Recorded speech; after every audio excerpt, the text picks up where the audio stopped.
And it is with great anticipation that we commence our first session titled Crafting Visionary Goals in Education, Shaping the Future of Teaching and Learning.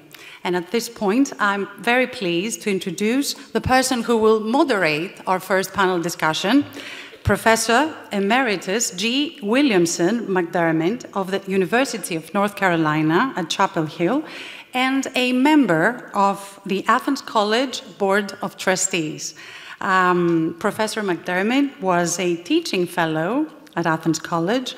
Later, he taught English and history, served as college counselor and assistant to the president. Professor McDermott, the floor is yours.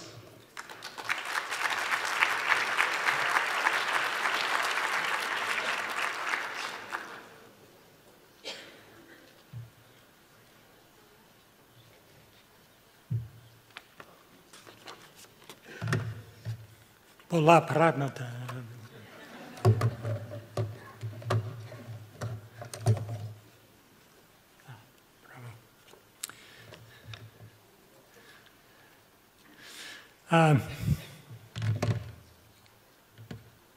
Καλό απόγευμα. Ελπίζω να είναι εντάξει αν μιλήσω λίγα ελληνικά. Δεν έχω πολλές ευκαιρίες να μιλήσω μία γλώσσα που αγαπώ.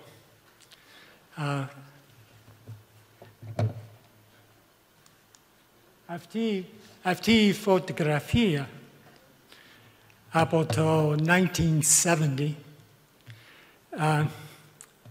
η πρώτη μου χρόνια στο Κολλεγίου. Μου αρέσει αυτή η φωτογραφία γιατί μου θυμίζει κάποτε είχα μαλλιά. Κοίτα, κοίτα εδώ.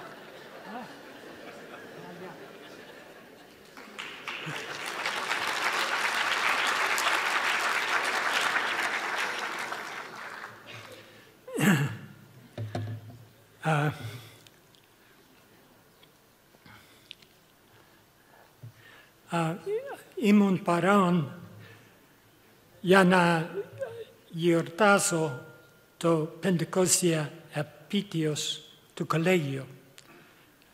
Is there anyone, are there others here who were here for the 50th? Others? No. No?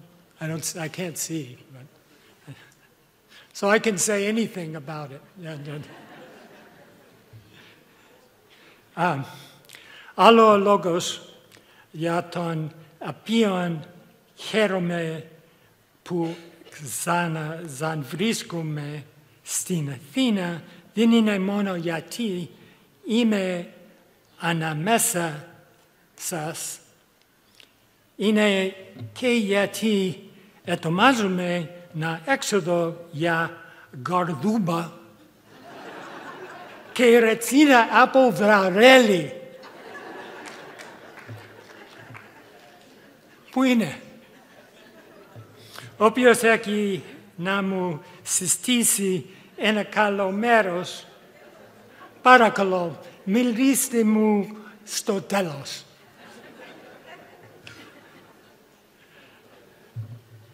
So I'm going to talk now. As you can see, ελληνικά μου είναι λίγο σπασμένα.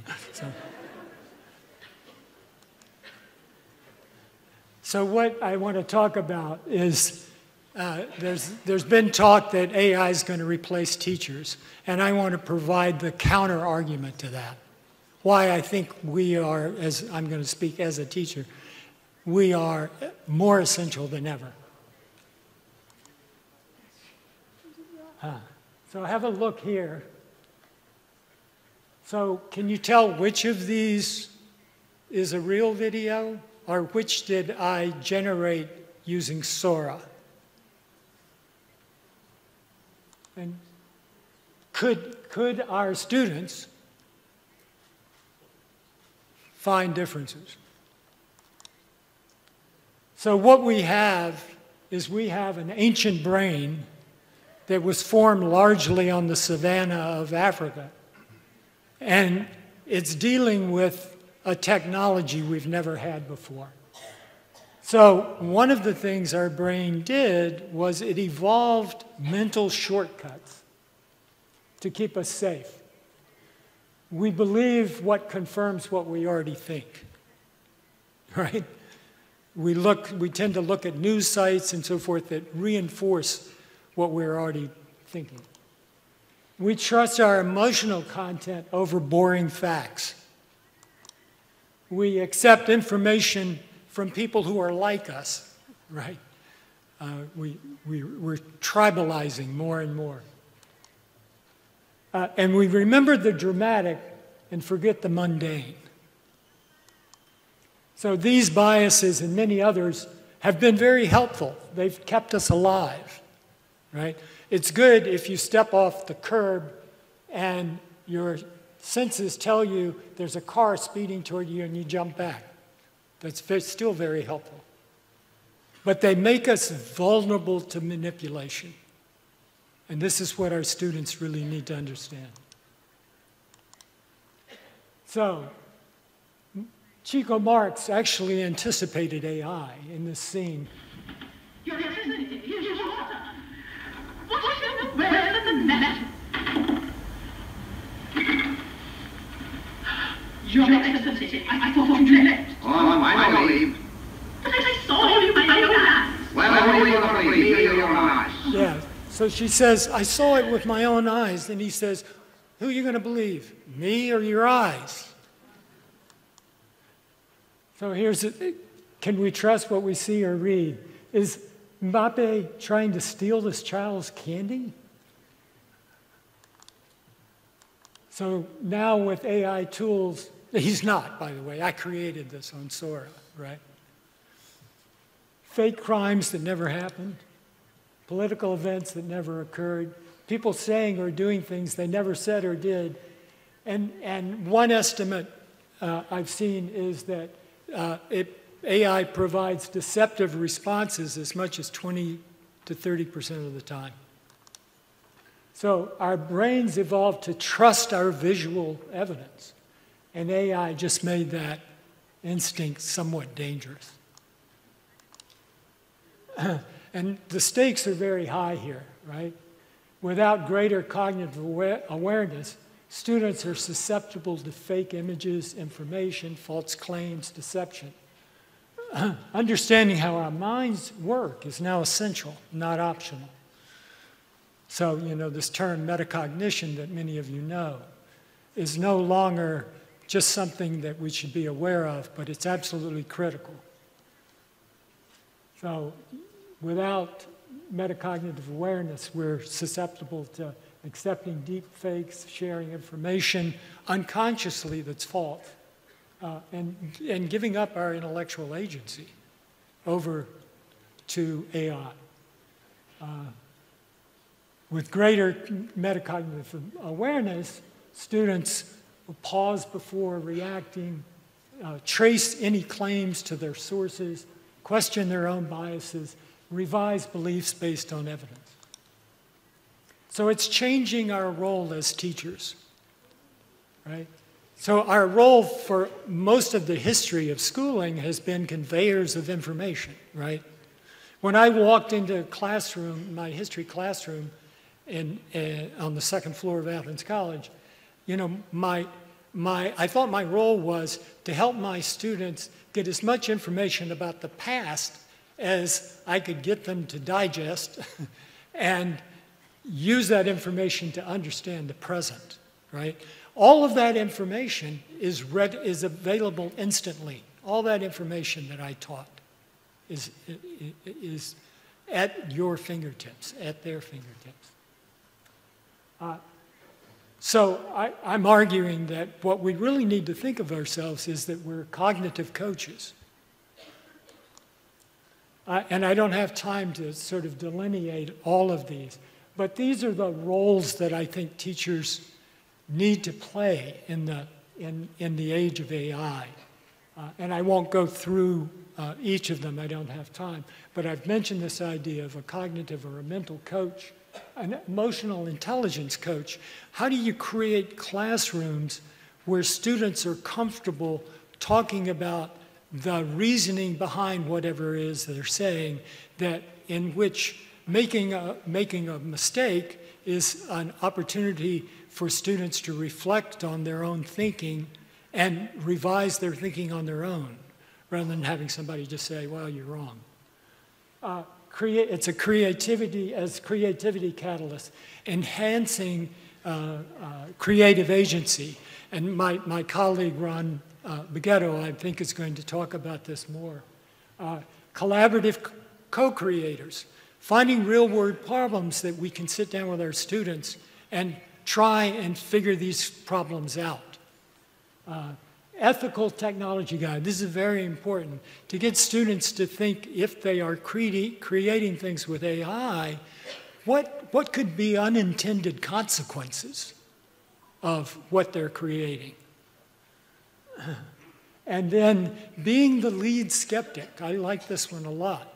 And that is being skeptical, modeling being skeptical of your own thinking, and being willing to admit when, not just admit when you're wrong, but showing how, actually verbalizing how your thinking changed as new evidence came along, or you got a new perspective from someone. So what does this look like in practice? Someone said, this sounds good. It's, for secondary students, it's good. You can do this stuff at any age, right? Where did you, questions like a student said, I heard this, something. Where'd you get the information? And why do you believe it? Get students, even at an early age, thinking about, oh, why did I think that was the case, or that was true?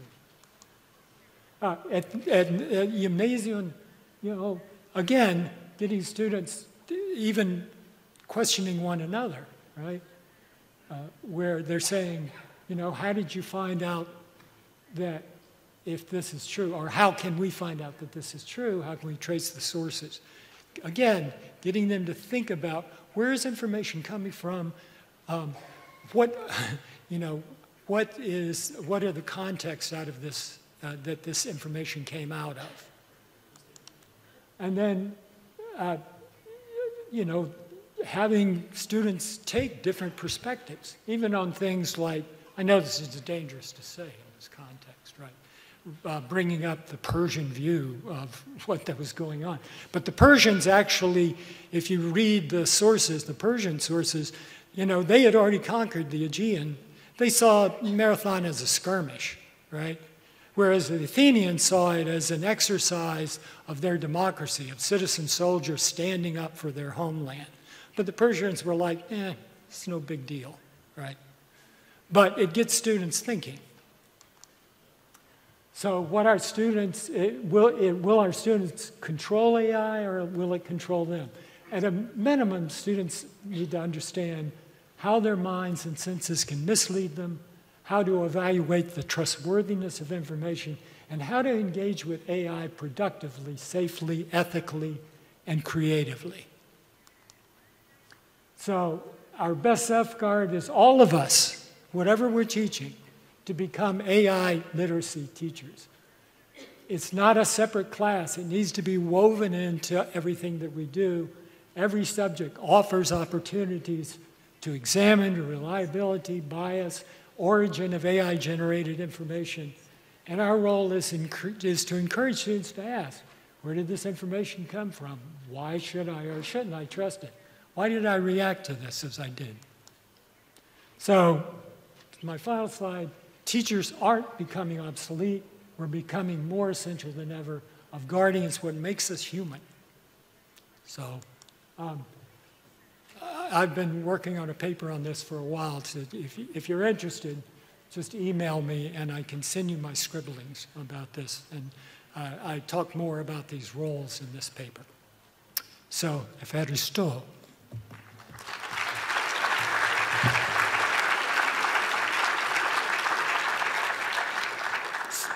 So I want to start bringing up the panelists. And first of these is a colleague and friend, Yong Zhao, who's at the University of Kansas, but he's generally out and about in China or Australia or Vienna or wherever. So I'm very pleased that Yong was able to come, and I will turn things over to him.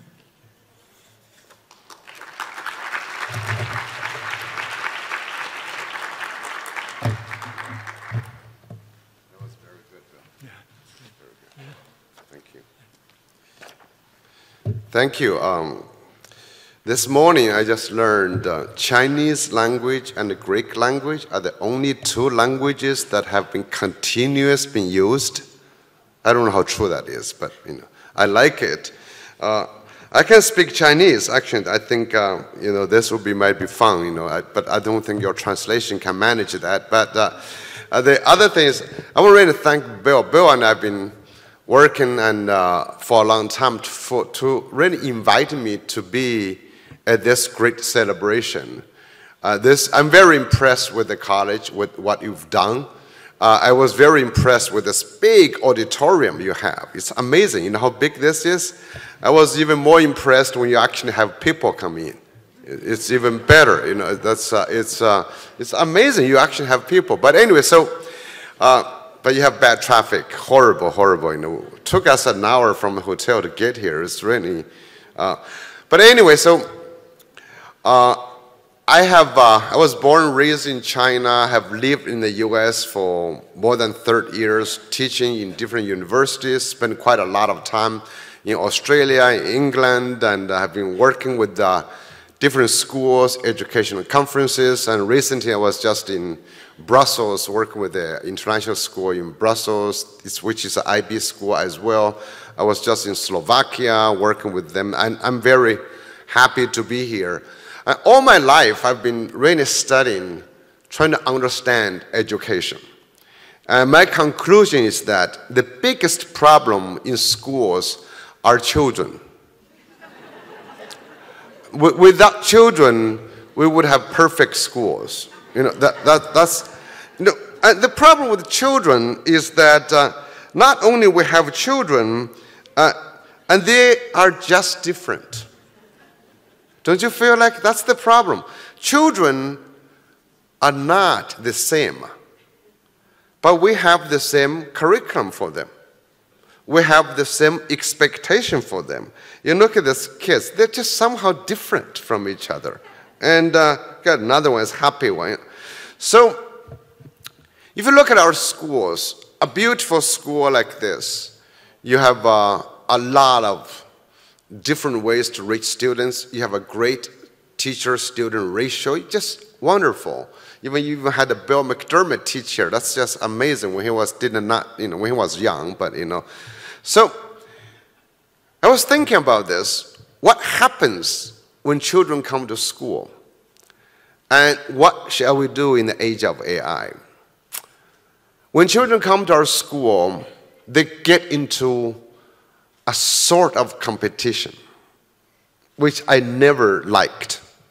Because in your school, when you celebrate the top 5%, who eventually go to the best colleges, they get 7 sevens on the IB, right? They definitely do. And they go to Harvard, MIT, Oxford. They can go to, what happens to the bottom 5%?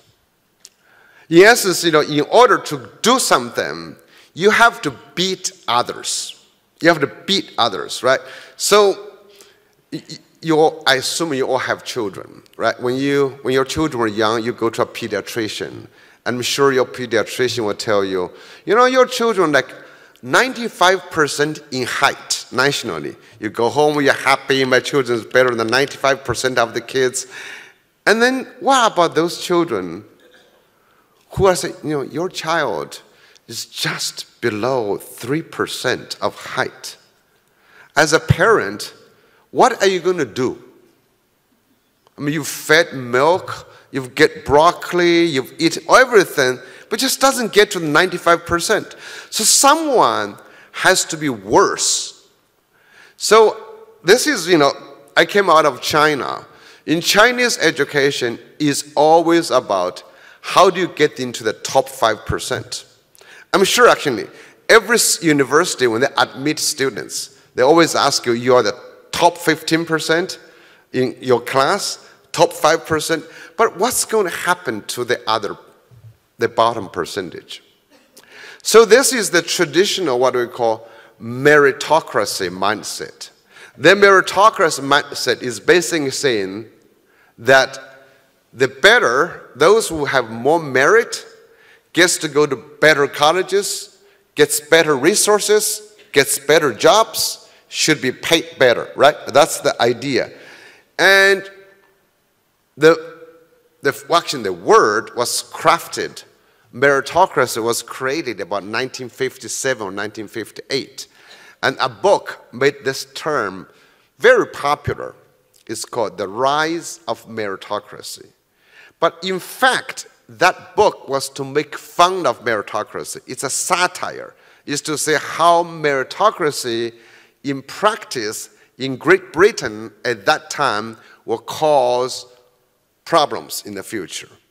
Because in Britain at that time, the schools were divided into grammar school, the trains you go to college. You have secondary schools, you have technical schools. So they sort people. And this kind of sorting is happening in almost every country today. Even in so-called comprehensive schools, like in the US, they still sort based on some ways, to sort people. In China, we sort children at 9th grade. In Singapore, we sort children at the 5th, 6th grade, the primary school living. So we sort people in that way. According to the book, Michael Young was the author, that ultimately around 2038, there will be a populist rise because the society will be so divided. And you look today, the society is indeed very divided. The income gap is getting bigger and bigger, and actually it's getting worse. If you look right now, we have many wealthy people, and we have very few poor people, very few middle class. In the US, the data shows the disappearance of the middle class. The disappearance of middle class. We're talking about today how we're going to have, I don't know how many billion-dollar companies like Elon Musk and others, but at the same time, you have a growing body of the not so successful. And this is why, in this new age, in the age of AI, how are we going to educate? Because think about sorting people, even though meritocracy was created in the 1950s, but the idea of selecting and sorting through education has been in existence for a long time. If you go back to Plato, philosopher king, if you go to Confucius, well, they're about 100 years apart, but Confucius in China sorted the same thing. Education is to select government or civic leaders to control others. So it's been going on for a long time. Is it possible for us to rethink, in the age of AI, what kind of education we could have? What kind of education? So I've been thinking, I've been working with schools in different countries, we're running experiments. One of the things we've been talking a lot about is when children come to school, we think about meritocracy, we have a very narrow definition of merit. Very narrow definition. If you look at all the tests is like IQ driven. From IQ test to in the US we call SAT, SAT, you have now, I don't know, the Greek college entrance exam, the Chinese do the college entrance exam. We have just one set to judge people based on that. And of course, as you know, any test is biased. Any test is flawed. No matter what kind of you do, any test is going to work against certain type of people. So could we try to enlarge the thinking about the useless people or the useless talent? I wrote this article several years ago. It's called The Rise of the Useless. Well, how did I get that idea, the useless people? You know, there's a person called Kim Kardashian? You've heard of this person, right? I mean, how is she useful? She's probably completely useless. But she is useful to somebody right now, today. Do you notice that, right? And that's another person, actually, I was wondering, like, Lady Gaga. Do you know Lady Gaga? I'm sure you do, right? Would Henry Ford hire Lady Gaga on his assembly line? No way, right? Why would you want to hire her? What does she do? I know you love singing, you know, but I grew up in a village, nobody sings, you know. We actually are anti-music. Well, we did not even have music to fight against it. We didn't do anti, we just didn't deal with music. You know. I'm serious, in my village, in my Chinese village. So I've been thinking a lot about, could education rethink about what's talent? In the age of AI, I think Bill was talking, you will hear from tomorrow from Professor Ron Beghetto about AI is changing dramatically the society. One of the reasons that I was talking about Lady Gaga being useful is for you to think about, when I went to the US in the 1990s, I left China, I went to the US, so I tried to buy things to wash my hair. I walked into a store, I was completely demobilized. I did not know what to do with this. I mean, we had one bar of soap that solved all my problems in China at that time. Now I had to deal with this. Now if you look at this, to make all this shampoo, how much more talent are used? The designers, the colorists, the bottles, the different ingredients. You add tea. I never knew you add tea to shampoo to wash your hair. It's amazing stuff. I mean, the organizers, the transporters, the company. Do you notice we just enlarge the possibility of new talents? But do schools prepare them? We don't. Not until college, not until specialist schools. In schools, traditional K-12 schools, we bring all students in, we try to impose on every child a curriculum. Who decides the curriculum? Well, it depends on what curriculum you have. Typically is adults. Typically old enough adults, because if you're too young, you're not famous enough to be included. Right? I mean, you got to, behind closed doors, smoking cigars with good ouzos, you decide. I think children should learn this. That's how we decide, right? I mean, like even the IB, for example. I know you're in IB. I've been very critical with the IB.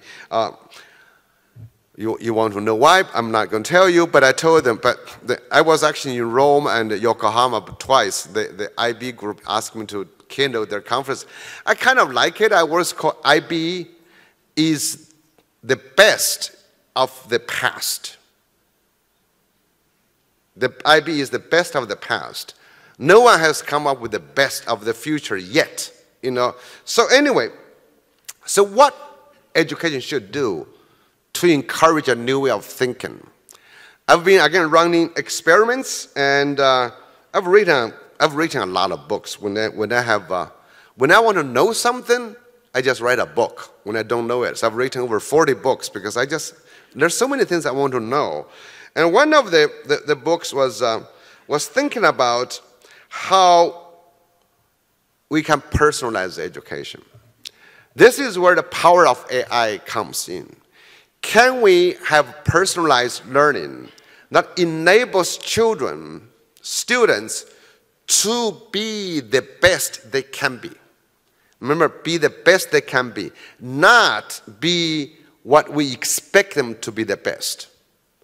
To be the best they can be, which includes, if you want to become the best you can be, we have limited time, limited energy. Energy is a constant. Time is a constant. If you spend 10,000 hours, we call that a learning rule, a law of learning, on something you're good at, you become great. If you spend 10,000 hours on something you are not good at, you become average. So the first thing about personalized learning is learning to give up something. You know, like I know schools embrace the idea called growth mindset, right? But growth mindset sometimes can be simple stupidity. When you need to learn to give up something, you don't.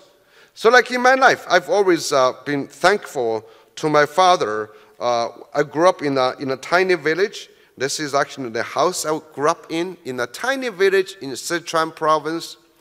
I was bad at everything in the village.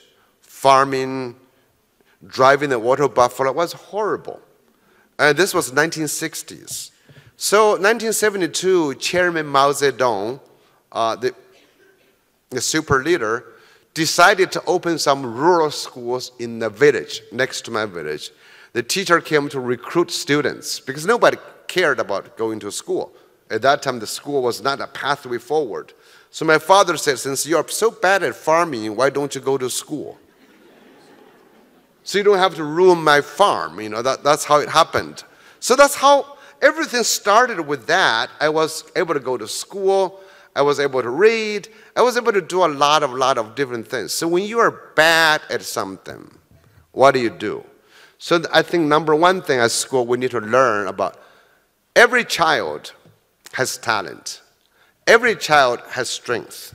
Do we give them the opportunity to develop the strength, to discover their interest, and then do something about it?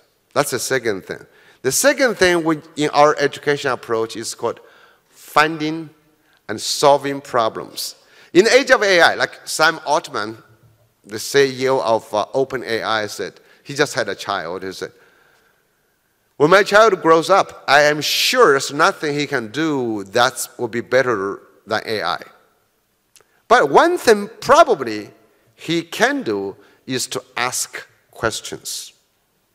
So in our education now, we are in a readiness mindset. We try to drive our children to be ready. So they're always becoming ready. They never do anything until they got 22-year-olds or 23-year-olds after college. We want children in the age of AI to have access to knowledge, access to suggestions, but can they find meaningful problems to solve, meaningful questions to answer? And we want them to find the problems and find solutions in their friends, in their community, in their country, on the globe, anywhere, and use AI to develop solutions for that. And we want every children to do that from their interest and the strength and creating value for others. So in our education, we call you create value by creating value for others. So everybody's doing purposeful, meaningful work for others. And that's, by the way, what beats social and emotional learning a lot better. Social and emotional learning just make children more anxious. Because you children are not engaged in authentic, meaningful, purposeful work. We want them to be engaged in that. If they're finding problems and solving them with AI, they are helping others. And then they are also, when they're giving up what they could be, they're weak in other areas. We call a jagged profile of capabilities. They are accepting help from others. So we build a third principle we call human interdependence. That human beings become dependent on each other by creating value for each other. Then finally you add the tool of AI to co-develop. I love what Bill said about AI is not a course. AI is a partner, and you co-develop with that. So overall, I run a summer camp this year. I've been running summer camps for children ages 12 to 18 from different countries and different schools, and we run this in Beijing. So we explored one big issue. In the age of AI, what is worth learning? And then we started by asking students, discover what you're good at. Second thing, who cares about what you're good at? Unless you can apply what you're good at to finding and solving problems. And eventually, we want you to use AI to build human interdependence by solving each other's problems. And we actually had students who spoke different languages, and they get together, from Australia, from Hong Kong, from Shanghai, from Beijing, and they had a great time learning about this. Who am I? It's me through we, and we create value for other people. So I think it's time to move away from the traditional meritocracy towards human interdependence, and AI can do a great job in that. Thank you.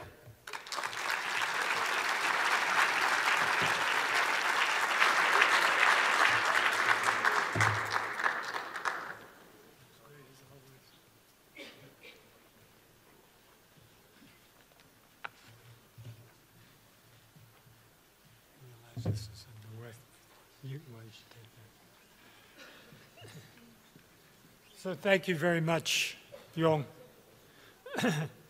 Next, we have Tina Blythe from Project Zero, which I think people are familiar with Project Zero at Harvard. It's been around for I don't know how many years. Tina will tell you when she comes up. But it's probably one of the more, I think, innovative, thoughtful, and effective approaches that we've developed. So I'm, like you, looking forward to her comments. So welcome, Tina, to the stage here.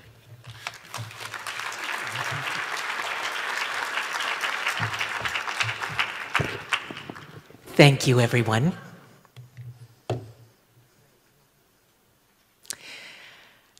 My name is Tina Blythe. I am the Director of Learning and Outreach at Project Zero, which I will say a little more about in just a minute. I want to begin with appreciation. I am so grateful to be here. Professor Palalis, thank you so much for the invitation. It's a particular honor because a number of colleagues from Athens College have come to participate in various Project Zero activities over the years, and it has been a delight to work with those of you who have been here, and I am honored to join in the celebration for an organization that has had such a rich history of supporting thoughtful and deep learning with a spirit of equitability and social justice. So thank you for allowing me to be here with you on this special occasion. I also want to express appreciation for all of you in the room. The lessons of the pandemic are not lost on me, and I will never again take for granted the gift of being here together in person for our learning and our experience. There are things we can do together that are just that much harder when we are online. And so I feel very grateful for the opportunity to be here with you. In part, it means that what we have here today is an historic moment in learning. There is learning that can happen over the course of this day and a half that could not happen at any other time in any other way, because never again will this group of people be gathered under these circumstances at our particular shared cultural and political global moment. And so I want to invite each of us to appreciate that fact and to lean in and connect with one another. And in fact, I care so much about this opportunity to connect to each other that I am going to yield up 3 minutes of my precious 20 minutes here to pause and invite each of you to turn to someone near you who you do not already know. And would you please introduce yourself? Say where you're from and what you do there and why you are here. Please take a minute and do that right now.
Please take another 20 seconds or so.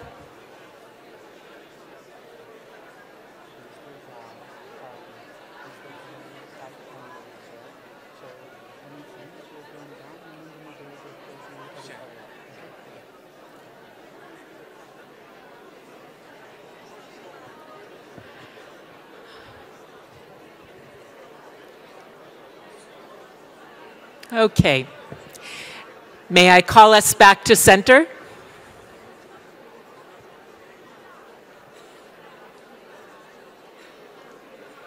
And as we reconvene,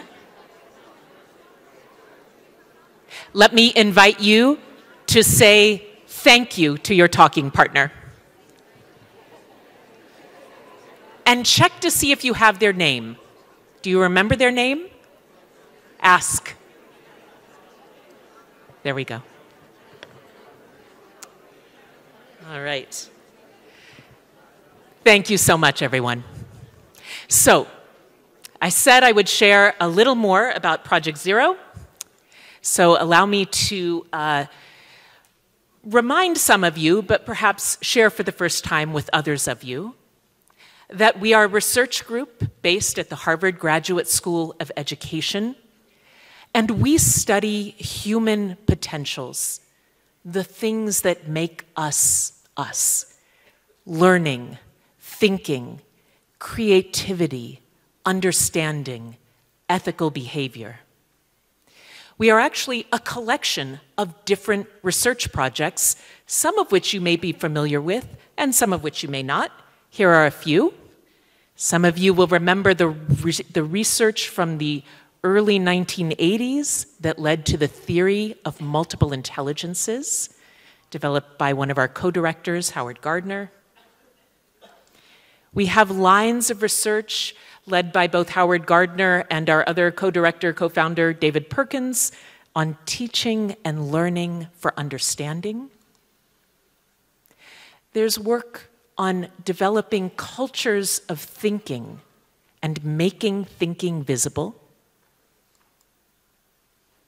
Work on teacher professional learning and how we engage as colleagues to learn from and with our learners. There are projects on maker-centered learning, on playful learning, projects on global competency and how we learn to reach across difference to learn from and with one another. And you will hear from my colleague Veronica Boix-Mancia tomorrow about one of these projects. And we've also thought a lot about this idea of not just making thinking visible, but making learning visible. And in this work, we have collaborated for many years with our colleagues at the Reggio Emilia Preschool and Infant Toddler Centers in Reggio Emilia, Italy. Throughout all of this work, we are asking some fundamental questions. What are learning, thinking, and creativity?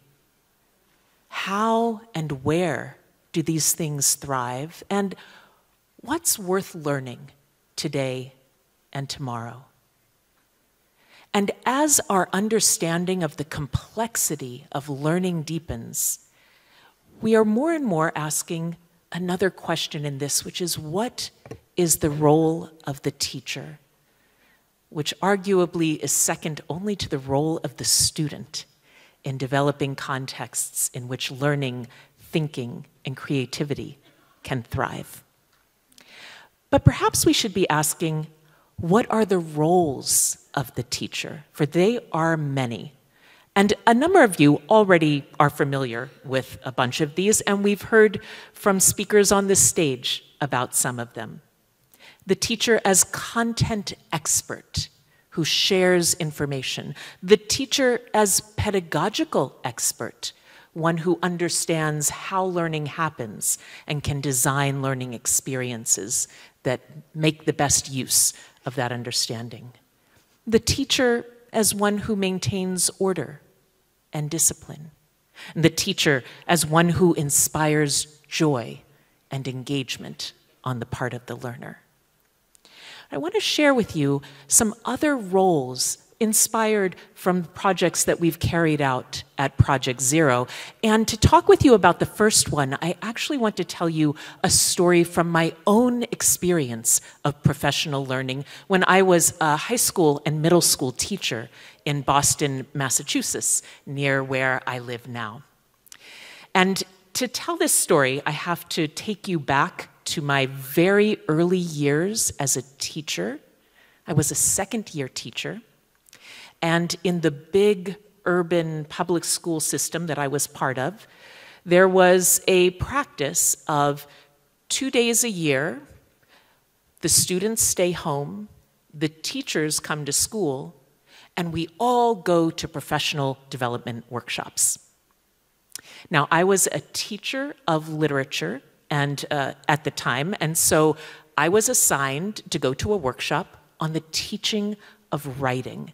Because in this particular year, the district, several dozens, hundreds of schools adopted a new writing program that I needed to learn. I was very lucky on that particular day because I went to this workshop with a colleague who taught in the classroom next door to mine. And she was not only a brilliant teacher, she was also a kind mentor.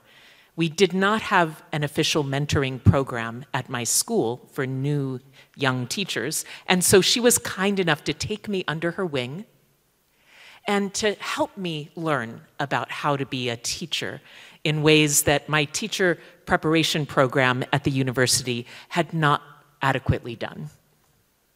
So together, she and I went to this professional development workshop.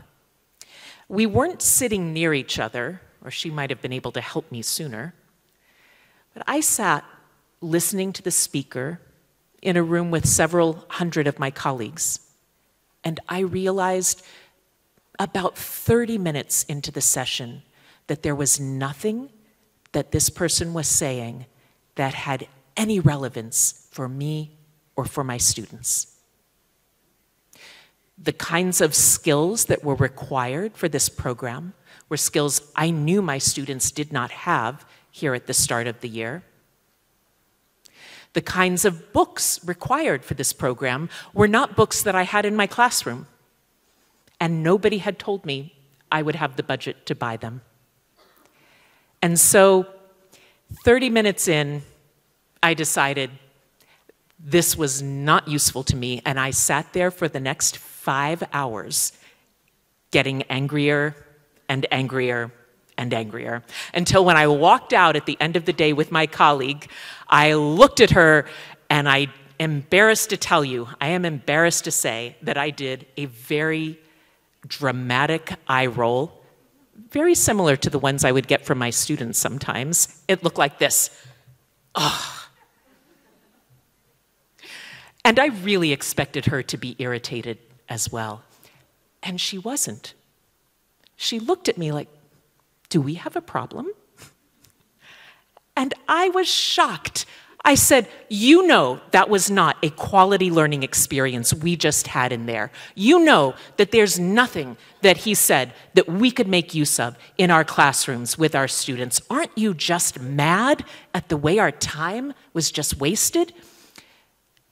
And she listened to me and nodded her head and said, "Well, it's true. Parts of it were not great. But," she said, "I found that piece of driftwood I was looking for."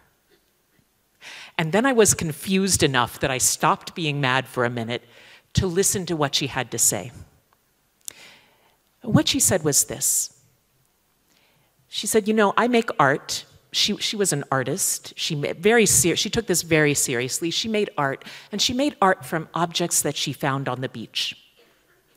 And as she walked along the beach looking for this, she said, "Sometimes I know exactly what I'm looking for. I'm looking for sea glass of a certain shape and size. Sometimes I am looking for some particular shells. Other times, I see something that looks really interesting. I don't know what I'm going to do with it, but I bring it home." And she said, "But you never bring home the whole beach.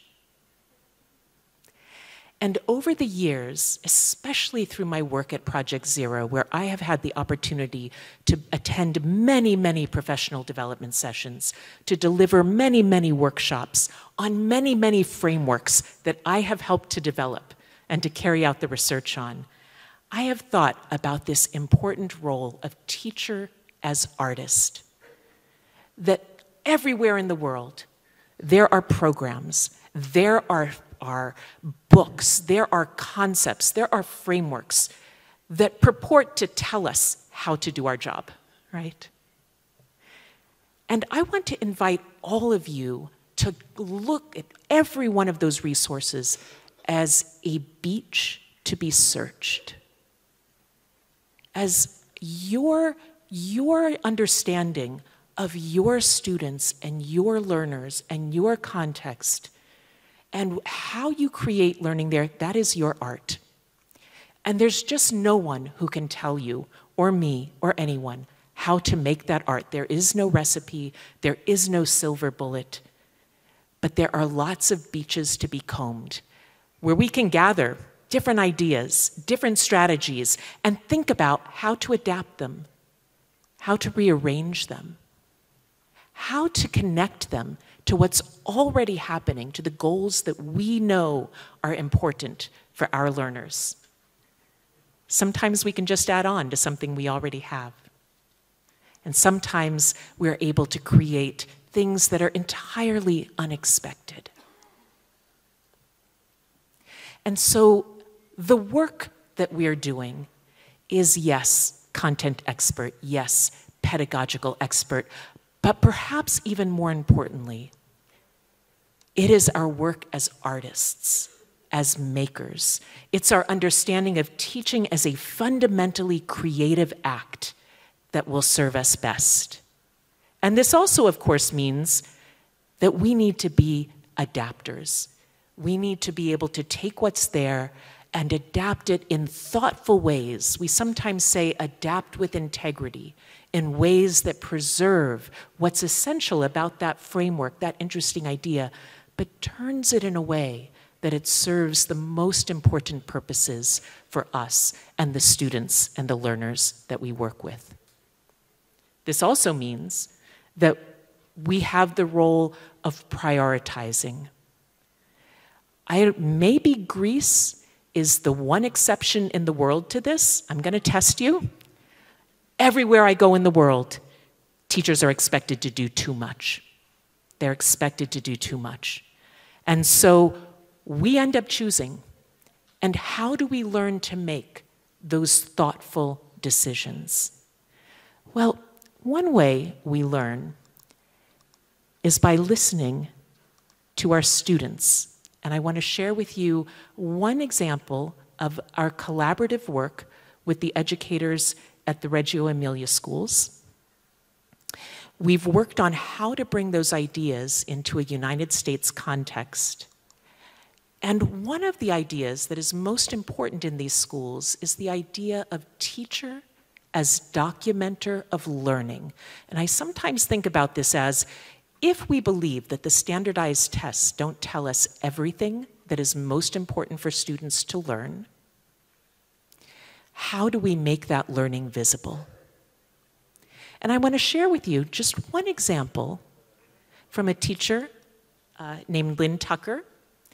And this is an example that comes from her 4th grade classroom. And Lynn, at the beginning of the year, takes pictures of all of her students and posts them around the walls of the classroom. And then, as the weeks go on, she invites students to capture quotations, sometimes their own, sometimes what they hear from their peers, and she puts little speech bubbles above their head that capture quotes about the work that they're studying, about the topic or the unit that they're studying. And the students post some of their own reflections on the small yellow piece of paper here, the sticky note. You have the student Gemma reflecting on the concept of density. And she posits that density is like a family. The mass is the dad, the volume is the mom, and they make density the baby. But even more than that, Lynn goes around and adds her own thinking. Lynn makes her own thinking visible to the students. So here, she has said, written in the lower sticky note, Gemma, like me, is still trying to understand causal relationships. She has made a comparison that helps her remember that density is the result of a relationship. And I invite you to imagine how powerful the classroom is when students know that their thinking is visible and valued and feeding the ongoing conversation in the classroom. And how powerful it is for students to see their teacher thinking and making her own thinking visible in response to theirs. And so I invite you to think about the roles of teacher as listener, teacher as observer, teacher as someone who generates and tests theories about who her students are and how students are learning and what kind of engagement will best support them in deepening their learning. Teacher as learner. And of course, none of us does this work alone. If we really want to delve into our own teaching, teacher as collaborator also becomes important. So I want to leave you with these thoughts. I have thoughts about how we bring these roles more to prominence in our work, but I'll leave those for the question and answer period. And for now, I would like to say Efcharisto and happy beachcombing.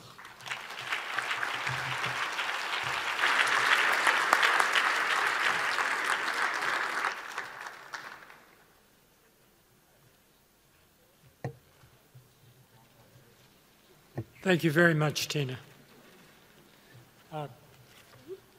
Also from Harvard University is our next speaker, Catherine Merceth, who I've always known as Kay, even though we hadn't met, simply because I had colleagues who knew her, and her work has influenced lots of other scholars over the years, including me.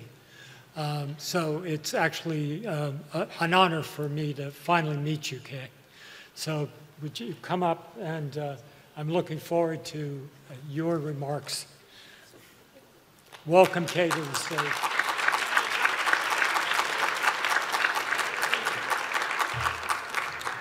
Well, thank you, Bill. I've been called a lot of things in my life, but Kay or Catherine are most appropriate. Before I begin, I want to position what I'm about to say in the larger context here. While Tina and I both work and have worked at the same institution, we did not compare notes before we came to speak to you today. And yet we both, I think, are raising issues about the role of the teacher. And where is my clicker? You stole it. I mean, Harvard is having such a hard time right at the moment that we don't even have extra clickers. So, first of all, apologies, because, well, I guess it's good, because there is going to be a theme through all of the comments that you hear today. But to put this in context, I began my career as a high school mathematics teacher. I loved math. Now, if some of you are starting to say, oh my God, I can't get out of here soon enough, I won't bore you with any equations, but just to say that I came into teaching as a content expert. I knew my stuff, and I saw my role as one to convey that stuff to my students. After teaching for 10 years and being an administrator and doing all those good things, I went back and got my doctorate and decided that I wanted to become a school superintendent, because after all, that was the career path. Well, after thinking about that for 2 minutes, I realized that's a very difficult job, as is the very difficult job of your directors, of Spiro and others here. So I said, I don't want to do that. And it turned out that at that moment, my advisor had just been named dean to the Graduate School of Education, the first woman dean ever in Harvard's vast history. And she said, Kay, we don't have a teacher education program at this moment. Would you please start one? And I went, what? I don't know how to train a teacher. And I scurried over to the library and I pulled off all of these old volumes, blew the dust off of them and said, you know, how to be a teacher. And I have to confess to you that even having done that now for more than 30 years, I'm not sure I know how to do it even now. But let me tell you, well, first of all, I think at this point in the program, Bill, you've talked about a little levity. I do have a problem for you. And it will work for the language arts teachers as well. Would you please volunteer and tell me what is the difference between the words illegal and unlawful? Illegal and unlawful. Now they tell me I'm supposed to stand right next to this microphone, but I'm going to move over so that I can see someone volunteer the difference between illegal and unlawful. Can I have a volunteer, please? Please be bold.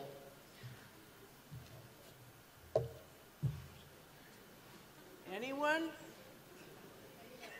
Right here in the front row. One of them is a sick bird. He's heard the joke before. I'm not going to repeat it. I'd like one other person to think about illegal and unlawful. Well, fast enough. Unlawful is against the law. Illegal is a sick bird.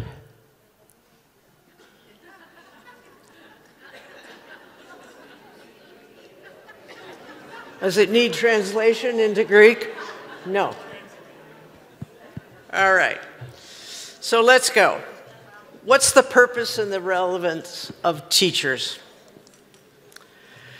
As you've heard today, and I think many of you probably practiced today if you were in your classrooms, teachers have often been seen as a source of knowledge, a guide for student learning. As society has changed, I'm going to argue here, the role of the teacher has not changed. What you and I and others in this room do as teachers, and what I'm doing right now, is talking to a large group. I have no idea what's going on in your head. I have no idea what your background is or what your interests are. I don't know whether attendance is being taken and you have to be here or not. But students, as we've seen, and we'll talk more about this later today and tomorrow, students now can be the directors of their learning. They can learn and create new knowledge using a variety of learning tools, such as AI, Wikipedia, Zoom, YouTube, others. So I want you to think for a moment, are teachers in their traditional roles as conveyors of knowledge obsolete? Teachers, we've got piles of research that have been done. Highly respected research tells us that teachers matter more to student achievement than any other aspect of schooling. But is student achievement the only reason we have schools? Is performance on reading and mathematics what we really want to measure? Because what you measure is what you value. For what purpose do we have schools in the 21st century? Now, as a professor at Harvard, I used to teach many master's and doctoral students, and I became somewhat famous for a very simple paper that I asked everyone to write. And that was the paper that said, in 8 to 10 pages, tell us what is the purpose of schooling. And somewhat shockingly, the students would say to me, I've been a teacher for 8 years, 20 years, 2 years, I'm a school principal, I'm a superintendent, but I've never been asked that question. What is the purpose of school? Often we measure achievement and the work, and we have, publications that tell us how wonderful we are doing in academic attainment results. Here you have your Greek students on the PISA, American students, Great Britain, whatever you want to argue about in terms of the measurements. This is one way that we look at what schools do. They teach reading, they teach mathematics, they teach science. What you measure is what either you or someone else values. But does student achievement in math and science and reading really reflect what I believe we need to be thinking about, which is the purpose of schools? The value of education is no longer taken for granted. COVID taught us many lessons, but one lesson in particular was kids don't need to go to a building to learn. Kids don't even need to show up at all. Our absentee rates are going through the roof in the United States because both teachers and parents learned what's going on there is not really helpful to prepare my child for the 21st century. Why do we have schools? It's such a basic assumption, but the question is never asked. And when you ask, why do we have schools, I think you also need to ask, why do we have teachers? Physical human beings standing up, doing what I'm doing right now. Have we come to a moment in time where the traditional role of teachers is outdated? I believe it is. Now, the role of a teacher is directly related to what you believe to be the purpose of your school. And your director today, I spoke to him before we began. I said, what's the purpose of Athens College?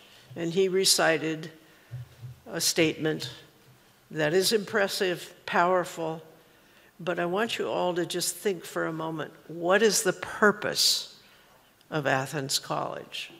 Chances are you all do not agree. You may think that it's about academic attainment. You may think it's about teaching democratic principles or economic well-being, allowing people to be able to be self-sustaining. It might be about individual personal growth, how I feel as a person, am I of value? It might be a social change process that I'm educating students to make a difference, which I've heard in your statement. Or is it a socialization process? And we all know that many students, when asked why they go to school, it's not for the academics, it's for the socialization. So I ask you to hold on to whatever your personal definition is for why we have schools. What is the purpose? And what do you see? If you look at classrooms today, tell me, what do you see in this picture? Anybody want to shout out what you see? Participation. By everyone? Maybe not the little boy in the front in the blue. He's not sure about whether to raise his hand or not. I think what you see are perhaps, but we don't really know, do we? Some disengaged learners. We all know how to play school. We all know how to look engaged, but are they really engaged? Lockstep teaching, crowded. Those kids are sitting right next to each other. They couldn't stretch if they wanted to. Same lesson for everyone in the room? Maybe that's not what's necessary. Is the classroom aide watching? I couldn't tell from the picture. It looked to me like she might be talking on her phone. Can one teacher meet all of these needs? And I connect this to Tina's comments. Can one teacher, one human being, do everything? And I think the answer is no. The current role of the teacher is single source of knowledge, the sage on the stage, and we have 30 of them in an average elementary building that were supposed to be developed by the principal. Can they really do that with increasing diversity?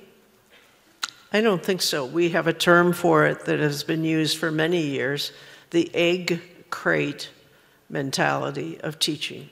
Everyone's in their little classroom with their students, with independent of each other, with the doors closed. The one teacher, one classroom, one group of student model, in that teachers must be experts in everything. Teachers must be skillful pedagogues, matching each child's need to their teaching style. Assessing and addressing children's social and emotional needs, teaching children of all abilities, basically being a junior varsity social worker, conducting data analysis, looking at test scores, what do they tell me about my learners, and performing in many cases now, at least in our country, what we call trauma-informed pedagogy. We have children in the United States who are afraid to come to school because they may be arrested. So schooling, the whole concept has changed. I think we need to rethink the role of the 21st century teacher. We need a new conceptualization of teacher work, a new concept of teacher teams. Greater utilization of alternative sources of knowledge, all of the sources that you know and more. But wait, haven't we tried teams before? We put people together and all of a sudden, poof, you're a team. But you know what? They've failed.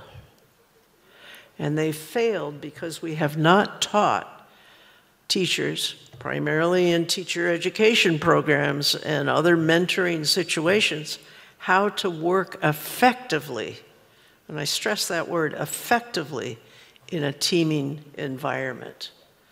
Teachers are trained to be the sole person in a classroom, the sole source of knowledge. I think that's wrong. I think we are going down the wrong path. We need now teachers with different responsibilities on teams. We need teachers with new salary schedules. Maybe you are paid in a different way depending on what your role is in the team. You also may want to include paraprofessionals. These are individuals that we have who are helpers in our classrooms in the United States. I do not know if you do that here. But they are a human resource who are usually underutilized. We need more engagement of the community, bringing in people from the outside. As you math people know all the time, you say, the students say, why do I have to know how to factor a quadratic equation? Well, unless you have someone who actually can apply and describe the application of the mathematics, the teacher basically doesn't know. It's in the textbook. Utilize teacher specializations, explicit leadership training, how to be a leader among peers. And that's hard because you don't necessarily have the formal authority to be the leader, but you still need to be able to get a task done. You need flexible schedules, which drive the administrators crazy, and you need larger and convertible teaching spaces. No longer should we walk down the hall and see 10 identical classrooms of the same size. You need, and here I am highly critical, having worked in this vineyard for many years, you need different teacher preparation programs that emphasize skills in communication, training in observation protocols. How do I watch a colleague teach? You know the joke, which is that teaching is the second most private enterprise. Anybody with me? You need training for specialization. You need tools of collaboration, which is just where Tina finished. You need a greater development of coaching and communication skills. You need to use carefully designed protocols. And this has to happen on a continuing basis. Now, one of the more successful implementations of teachers' teams was lesson study that was done in the Japanese schools. And we learned a great deal about that. But they did it every day. Teachers were observed by other teachers. Right now, if another teacher comes into your room, you think you've done something wrong. We need to open up our classrooms. You need to give more authority, God bless the administrators, to teachers, because they are closest to the work. And finally, you need a new role for the principal.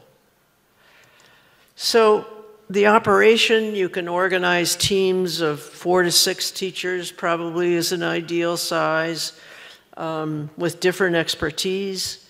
You leverage the strength of the teachers.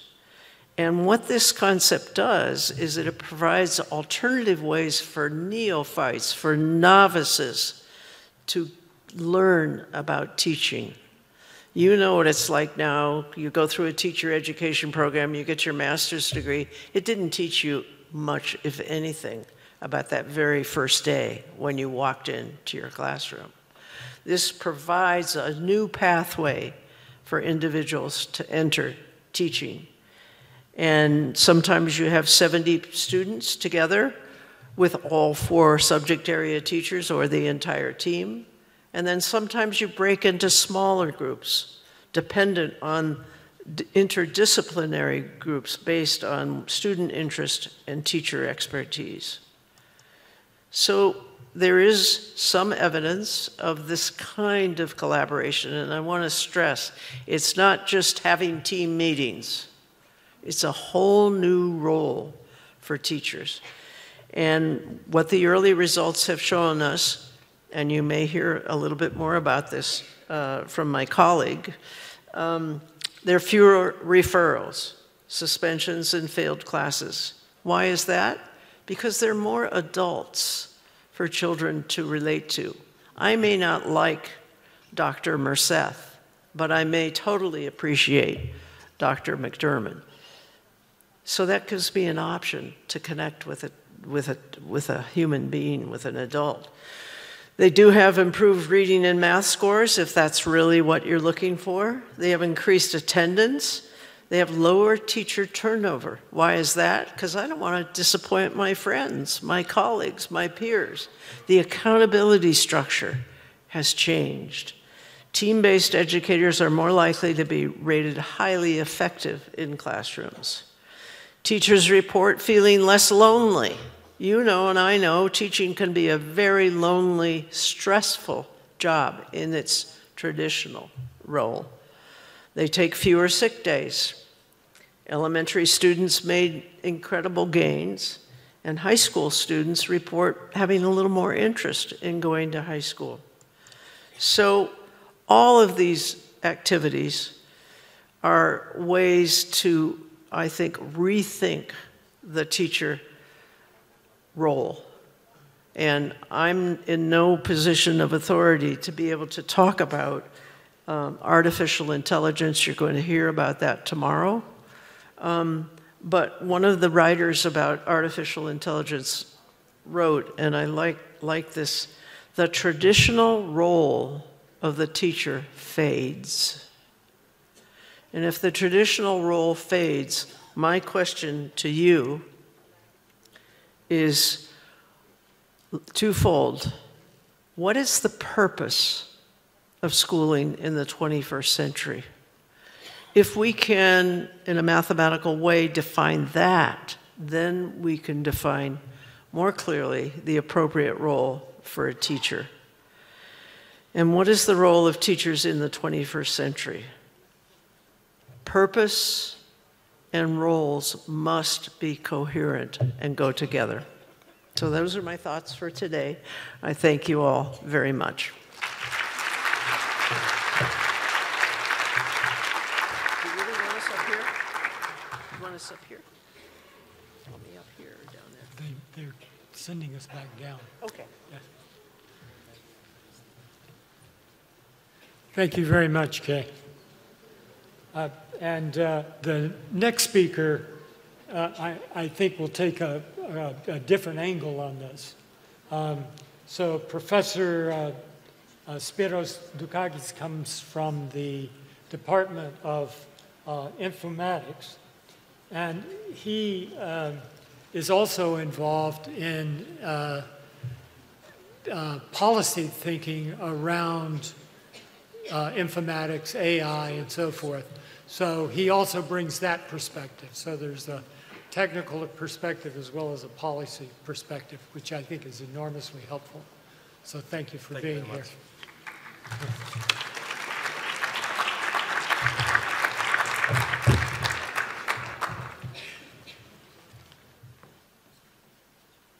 Κυρίες και κύριοι, αγαπητοί συνάδελφοι και αγαπητές συναδέλφισσες, κύριε Πολάλη, ευχαριστώ πάρα πολύ για την πρόσκληση. Είναι μεγάλη χαρά μου που βρίσκομαι εδώ μαζί σας.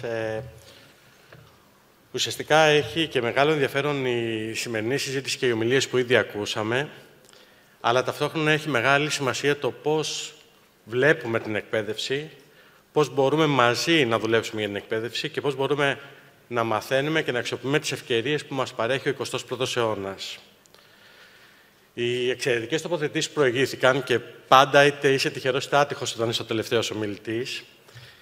Και μπήκα στο δίλημμα κατά τη διάρκεια των ομιλιών μήπως και εγώ θα έπρεπε να μετακινηθώ λίγο από αυτό που είχα σχεδιάσει, σκεπτόμενος ότι θα μιλήσουμε πάνω σε ζητήματα που άπτονται των θεμάτων σχετικά με το μέλλον της εκπαίδευσης και των διαδικασιών που πρέπει να ακολουθήσουμε και το ρόλο του εκπαιδευτικού στον 21ο αιώνα, αλλά και το ρόλο του σχολείου. Απ' την άλλη, σκεφτόμουν ότι ως πρόεδρος που τυχάνει να είμαι αυτό το διάστημα στο Ινστιτούτο Εκπαιδευτικής Πολιτικής, ίσως να είναι καλό να μιλήσουμε για το τι έχουμε ήδη σχεδιάσει για το μέλλον και πού προσπαθούμε να πάμε την ελληνική κοινωνία και το ελληνικό σχολείο. Θα προσπαθήσω λοιπόν να συνδέσω αυτά τα δύο θέματα, κάνοντας παρεμβάσεις μέσα από αυτά που ακούσαμε, αλλά και μέσα από αυτά που έχουμε ήδη ετοιμάσει, γιατί πράγματι χρειαζόμαστε την κατανόηση των αλλαγών, θεωρητικά την κατανόηση των αλλαγών που επιχειρούνται, αλλά ταυτόχρονα θέλουμε να δούμε και το πώς χειροπιαστά αυτά όλα μπορούν να γίνουν πράξη στο σημερινό σχολείο. Προς όφελος κυρίως των μαθητών και των μαθητριών μας, αλλά και με έναν εκπαιδευτικό πιο δυναμικό, πιο έτοιμο για να ανταπεξέλθει στις δυσκολίες που έχει η περίοδος αυτή. Άρα, από το βήμα που βρίσκομαι σήμερα, θέλω να μοιραστώ λίγο μαζί σας το τι κάνουμε στο Ινστιτούτο Εκπαιδευτικής Πολιτικής, το όραμα που υπάρχει για το σχολείο, το όραμα που προσπαθεί να εμπνεύσει και να δυναμώσει και να προετοιμάσει μαθητές για τον κόσμο που ήδη αλλάζει γύρω μας. Και αν κάτι είναι αυτό που χαρακτηρίζει αυτή την περίοδο για τα τελευταία 6 χρόνια, ουσιαστικά την διαδικασία που ακολουθούμε, είναι ότι στοχαζόμαστε, ερευνούμε και ταυτόχρονα συναντάμε την εκπαιδευτική πολιτική στη βάση ώστε να μπορέσουμε να κάνουμε όποιες μεταρρυθμίσεις κρίνονται απαραίτητες σχέση με το σχεδιασμό που είχε προσδιοριστεί πριν από 6 χρόνια. Το Ινστιτούτο λοιπόν Εκπαιδευτικής Πολιτικής επιχειρεί να ενδυναμώσει τον επιστημονικό λόγο με βάση τη θεσμική διάσταση που έχει και να μετατρέψει την παιδαγωγική, όπως τα λέγαμε, σε εκπαιδευτική καθημερινότητα. Ποιος είναι λοιπόν ο ρόλος του Ινστιτούτου Εκπαιδευτικής Πολιτικής σήμερα και πώς μέσα από το έργο μας προσπαθούμε να στηρίξουμε τη μεγάλη προσπάθεια μετασχηματισμού και της ελληνικής εκπαίδευσης. Πρέπει να σας πω έτσι, γιατί είναι και αυτό μερικές φορές χρήσιμο να συστηθώ. Είμαι με 23 χρόνια του βίου μου στη σχολική εκπαίδευση, καθηγητής γυμνασίου και λυκείου, μαθηματικός, πτυχίου μαθηματικού και πτυχίου πληροφορικής. Τα τελευταία 3 χρόνια, 4ος χρόνος μάλλον φέτος, είμαι επίκορος καθηγητής στο τμήμα πληροφορικής του Ιωνίου Πανεπιστημίου με θέμα με αγνωστικό αντικείμενο στις ψηφιακές τεχνολογίες στην εκπαίδευση και με το μετασχηματισμό της γνώσης. Και είναι ο 3ος χρόνος αυτός που βρίσκομαι ως πρόεδρος του Διοικητικού Συμβουλίου του Ινστιτούτου Εκπαιδευτικής Πολιτικής. Ένας φορέας που τον έχω υπηρετήσει και εγώ ως σύμβουλος στο Ινστιτούτο, ειδικός για θέματα επιμόρφωσης εκπαιδευτικών. Και αυτό ήταν και ένα από τα μεγάλα challenges που είχα μπροστά μου, να μπορέσω να απεξέλθω σε αυτό το ρόλο και να μπορέσουμε να κάνουμε πράγματα που θα έχουν αντίκτυπο στην κοινωνία. Πρέπει να σας πω ότι το Ινστιτούτο Εκπαιδευτικής Πολιτικής συγκροτείται από εκπαιδευτικούς της πράξης. Αποκλειστικά από εκπαιδευτικούς της πράξης. Από εκπαιδευτικούς που αποσπώνται για μια τετραετία ή το μέγιστο για μια 8ετία στο φορέα και κουβαλούν στην πλάτη τους τουλάχιστον 6 ή 8 χρόνια προϋπηρεσία στη σχολική εκπαίδευση στην τάξη μέσα και διαθέτουν υψηλά προσόντα από άποψη μεταπτυχιακών και διδακτορικών τίτλων. Είναι επιτελικός επιστημονικός και ερευνητικός φορέας του Υπουργείου Παιδείας, Θρησκευμάτων και Αθλητισμού, εστιάζει στην καινοτομία, εστιάζει στην ανάπτυξη των προγραμμάτων σπουδών, που είναι από τα πλέον σημαντικά θέματα που τον απασχολεί, στο εκπαιδευτικό υλικό, το έντυπο και ψηφιακό που είναι διαθέσιμο στην εκπαιδευτική κοινότητα και ουσιαστικά μέσα από όλα αυτά επιχειρεί και την επαγγελματική ανάπτυξη των εκπαιδευτικών, καθώς και την αξιολόγηση του εκπαιδευτικού έργου. Ταυτόχρονα υλοποιούμε τις 3 μεγάλες έρευνες, παγκόσμιες έρευνες, PISA, TALIS και ICILS για computing skills των μαθητών μας και επιπλέον διενεργούμε τις διαγνωστικές εξετάσεις και διαθέτουμε την Τράπεζα Θεμάτων Διαβαθμισμένης Δυσκολίας. Πίσω από όλα αυτά, και υπόθηκε πολύ εύστοχα πριν από λίγο, υπάρχει ένα ερώτημα που δεν είναι του 21ου αιώνα, αλλά είναι διαχρονικό. Και είναι διαχρονικό γιατί τίθεται ένα ερώτημα γιατί έχουμε σχολεία. Και απ' τη μία ξέρουμε όλοι και θα υποστηρίξουμε εδώ εύκολα ότι και έχουμε πολλά επιχείρηματα για να υποστηρίξουμε αυτό, ότι είναι φάροι γνώσης, φάροι που βοηθούν την εξέλιξη της κοινωνίας μας, αλλά έχουμε και απ' την άλλη μια μεγάλη μερίδα ανθρώπων και περιγράφηκε πολύ εύστοχα προηγουμένως, όπου βλέπουν το σχολείο ως ένα τεράστιο σύστημα απασχόλησης. Όχι για εμάς τους εκπαιδευτικούς, αλλά για τους ίδιους τους γονείς για να μπορούν να εργάζονται. Και αν αναλογιστούμε αυτές τις καμπές ιστορίες που έχουν συμβεί, ξέρουμε όλοι ότι όλη η προσπάθεια που γίνεται όλα αυτά τα χρόνια είναι κάθε φορά να είμαστε έτοιμοι για τα επόμενα βήματα. Με τις 3 μονάδες που διαθέτουμε στο τμήμα της εκπαιδευτικής κοινωνίας και συμπεριληπτικής εκπαίδευσης, τις 5 μονάδες στο τμήμα των προγραμμάτων σπουδών και του εκπαιδευτικού υλικού και τις 3 μονάδες στη μονάδα στο τμήμα αξιολόγησης και επιμόρφωσης εκπαιδευτικών, προσπαθούμε ουσιαστικά να δούμε αυτή την εκπαίδευση στην κρίσιμη καμπή που είναι. Βλέποντας την τεχνητή νοημοσύνη, βλέποντας τις κοινωνικές αλλαγές που συμβαίνουν και βλέποντας ουσιαστικά και τις παγκόσμιες προκλήσεις. Προκλήσεις όμως που, όπως το ξαναλέω, δεν είναι σημερινές. Πάντα υπήρχαν προκλήσεις, πάντα ψάχναμε πώς θα τις αντιμετωπίσουμε και ψάχναμε και ποιο μοντέλο εκπαίδευσης θα ακολουθήσουμε πάνω σε αυτές τις προκλήσεις. Όμως σήμερα η νέα πρόκληση, όπως την έχουμε δει όλοι, είναι το ζήτημα της τεχνητής νοημοσύνης. Άρα η σημερινή εποχή προσδιορίζει με εμφατικό τρόπο τι θα κάνουμε με τη μάθηση, τι θα κάνουμε με τις δεξιότητες, τι θα κάνουμε με την κριτική σκέψη και ουσιαστικά τι θα κάνουμε και με τη συνεργασία. Και αυτό όλο καλεί τις κυβερνήσεις, τους υπεύθυνους της εκπαιδευτικής πολιτικής, τους εκπαιδευτικούς, να μετακινηθούμε από τα ασφαλή περιβάλλοντά μας και να επαναπροσδιορίσουμε το τι και το πώς διδάσκουμε, με σκοπό να εμπνεύσουμε, με σκοπό να καλλιεργήσουμε περιέργεια, με σκοπό να ενισχύσουμε τη δημιουργικότητα, την ευθύνη και εν τέλει να είμαστε αυτοί που θα προσφέρουμε μια νέα μαθησιακή εμπειρία στα παιδιά μας, όπου δυστυχώς τα τελευταία χρόνια αρκετά από αυτά νιώθουν άβολα και θα τολμούσα να πω και ορισμένες φορές χαμένα μέσα στο σχολικό περιβάλλον.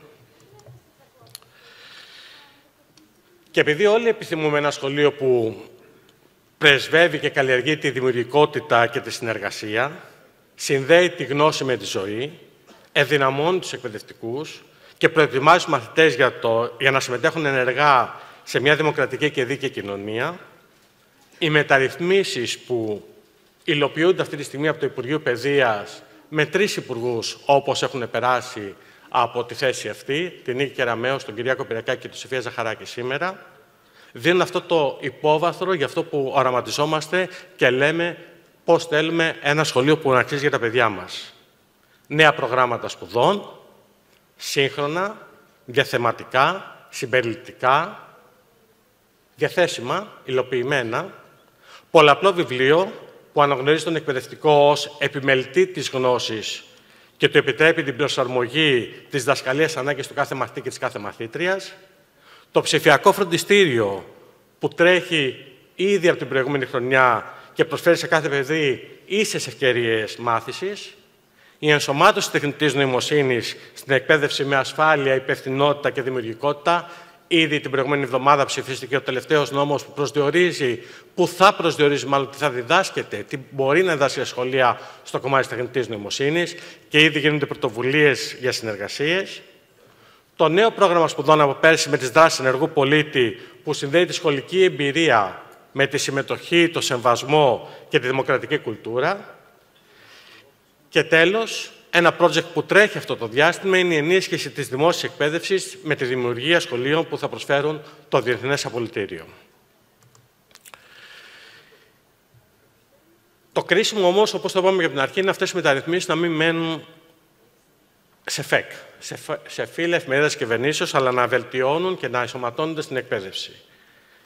Και γι' αυτό το λόγο, το κυρίαρχο ζήτημα, που το τονίζουμε αρκετά συχνά και εκ του ρόλου μου ως πανεπιστημιακός το θέτω ως βάση, είναι πώς συλλέγουμε, συγκεντρώνουμε δεδομένα για να μπορούμε να κάνουμε αναλύσεις αυτών των δεδομένων, ώστε να βγάζουμε ισχυρά αποτελέσματα για το τι χρειάζεται η σημερινή εκπαίδευση.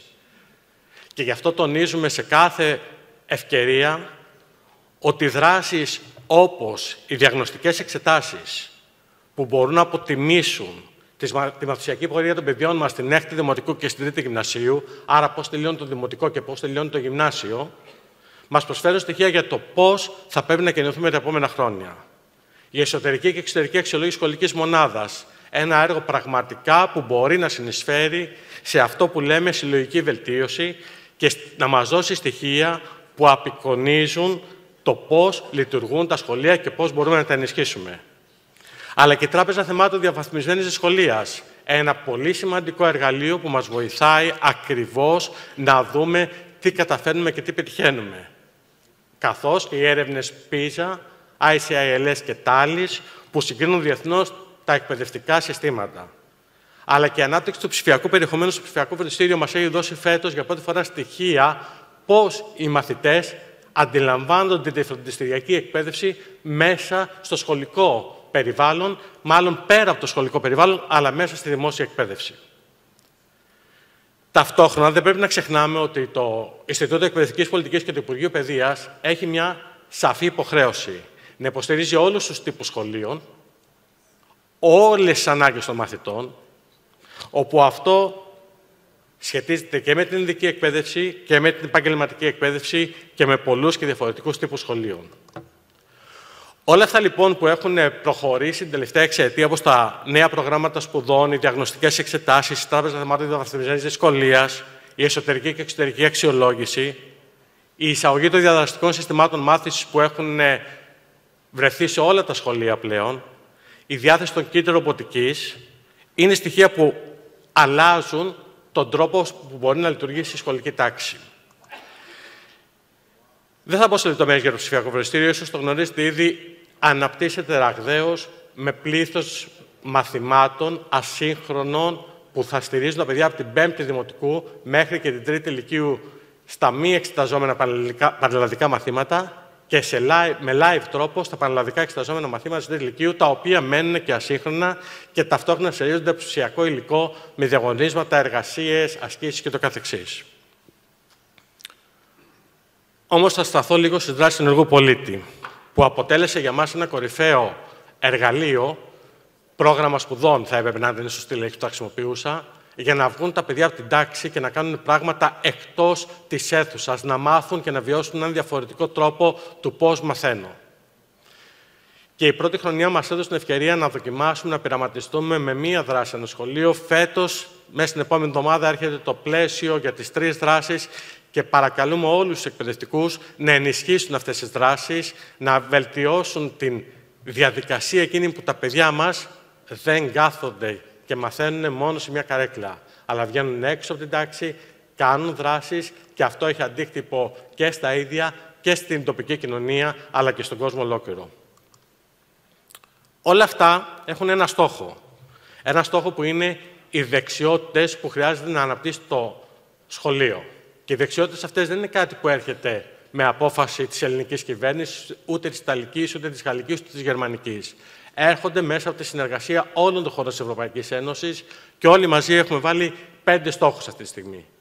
Γραμματισμό στα κείμενα, να μπορούμε να κατανοούμε το κείμενο, γραμματισμό στα μαθηματικά, να κατανοούμε τα μαθηματικά, τις φυσικές επιστήμες, να κατανοούμε τις ψηφιακές τεχνολογίες. Περάσαμε από το θέμα της χρήσης των τεχνολογιών και πάμε στην κατανόηση των τεχνολογιών.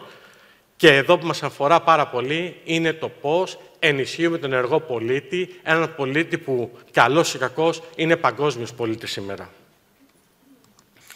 Και αυτό όλο δεν μπορεί να γίνει αν δεν έχουμε τη σύμπραξη των εκπαιδευτικών, των μαθητών, των γονέων, της κοινωνίας, της πολιτείας και τη συνεργασία τους για να μπορέσουμε σε κάθε σχολείο να αναπτυχθεί αυτή η κουλτούρα που απαιτείται σήμερα. Και εμείς έχουμε ένα μότο στο Ινστιτούτο Εκπαιδευτικής Πολιτικής, ότι όλα αυτά δουλεύουμε όταν δουλεύουμε μαζί για την εκπαίδευση. Και για αυτό το κομμάτι έχουμε ακόμα 2 πολύ μεγάλα έργα σχεδιασμένα. Βλέπετε ότι ο προπολογισμός είναι αρκετά μεγάλος σε αυτά τα έργα, στο οποίο ετοιμάζεται ο μετασχηματισμός των προγραμμάτων σπουδών, ώστε να είναι ψηφιακά διαθέσιμο με πλήθος μαθησιακών αντικειμένων και μια επιμόρφωση που ξεκινάει τον επόμενο μήνα στο πώς τα νέα προγράμματα σπουδών συνυπάρχουν με ψηφιακές τεχνολογίες για να μπορέσουμε να τα κάνουμε πράξη το 27-28, που όπως ανακοίνωσε η Υπουργός Παιδείας η Σοφία Ζαχαράκη, θα είναι σε έτυπη μορφή τα βιβλία στα σχολεία, ενώ σε πολύ λίγες μέρες τα βιβλία θα είναι αναρτημένα σε ψηφιακή μορφή και διαθέσιμα στην εκπαιδευτική κοινότητα. Όλα αυτά μέσα από ένα μητρό επιμόρφωση εκπαιδευτικών και όλα αυτά μέσα από δράσεις που παραπέμπουν σε μια νέα πραγματικότητα, σε ένα νέο τρόπο που ενισχύουμε τη μάθηση, περνώντας από τους στόχους τα προσδοκόμενα μαθησιακά αποτελέσματα, περνώντας από κάτι που ο εκπαιδευτικός επιχειρούσε σε κάτι που ο μαθητής πρέπει να βγαίνει από την τάξη με μια κάρτα εξόδου, μου έλεγε μια παλιά καθηγήτρια, και να λέει ότι σήμερα έχω κατακτήσει αυτά.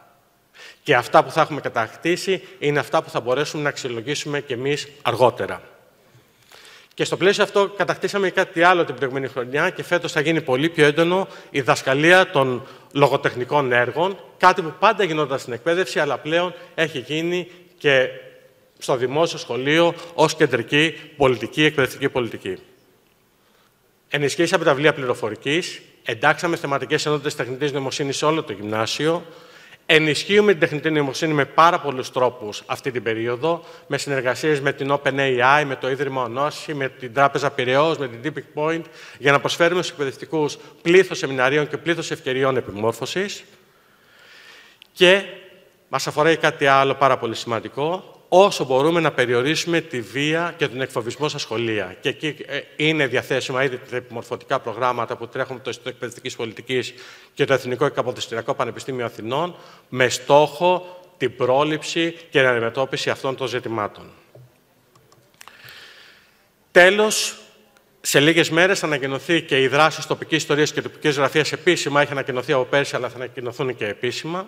Και θα αποτελέσουν ένα ακόμα εργαλείο στα χέρια μας, στα χέρια των εκπαιδευτικών, για να μπορέσουν να βοηθήσουν τα παιδιά να βιώσουν και να συνυπάρχουν στο περιβάλλον μέσα στο οποίο ζουν. να δουν γιατί συμβαίνει κάτι στον τόπο τους και να αναρωτηθούν και να εμβαθύνουν σε θέματα που πιθανώς τα έχουμε αφήσει στο περιθώριο πολλά χρόνια τώρα.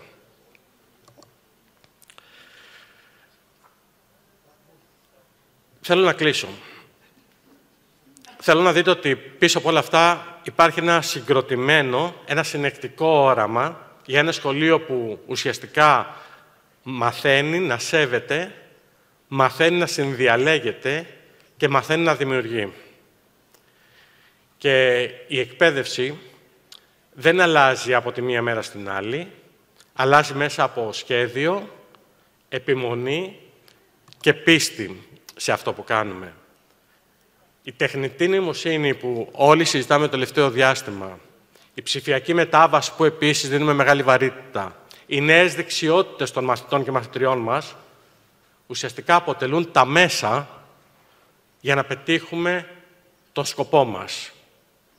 Και ο σκοπός μας, ο σκοπός της εκπαίδευσης, η αλήθεια είναι ότι παραμένει αναλύωτος.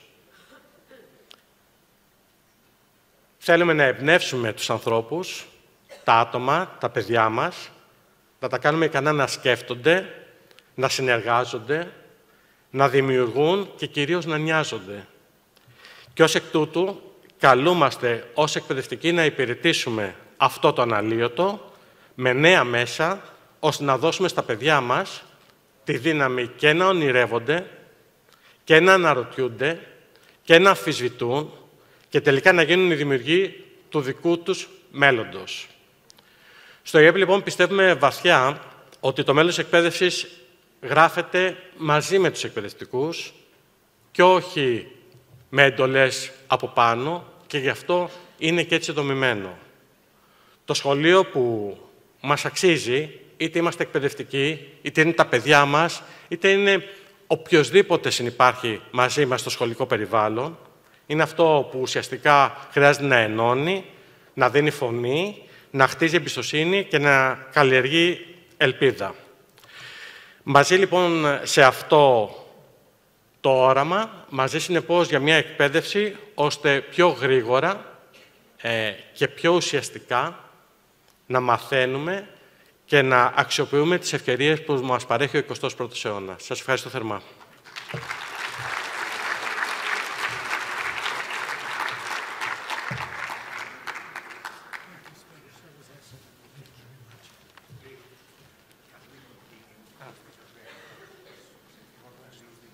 Yeah, that's fine. We can continue. Yeah.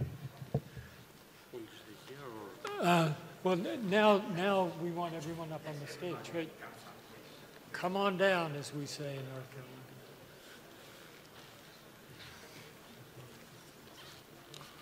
This is very interesting, the work y'all been doing.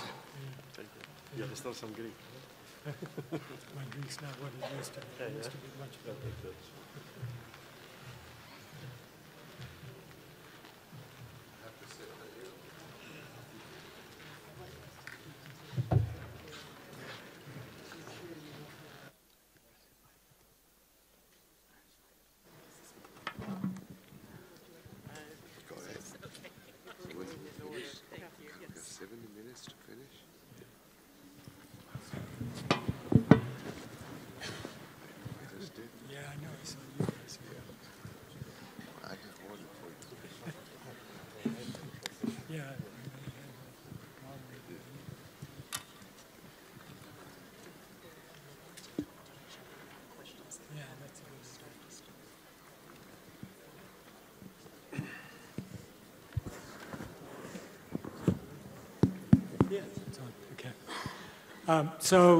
I have a very good friend who's a photojournalist, and he made this wonderful book about the people of the Appalachian Mountains in North Carolina. And they were profiles of these people, some of them quite elderly. And he talked to a gentleman who was 101 years old. And my friend asked him, he says, "How do you account for living so long?" And the guy looked at him and said, "Always do what the women say the first time." So Tina just suggested that y'all take a minute to talk to one another about the kinds of questions that you would like to raise with the panel. So we'll take a minute or two for y'all to do that.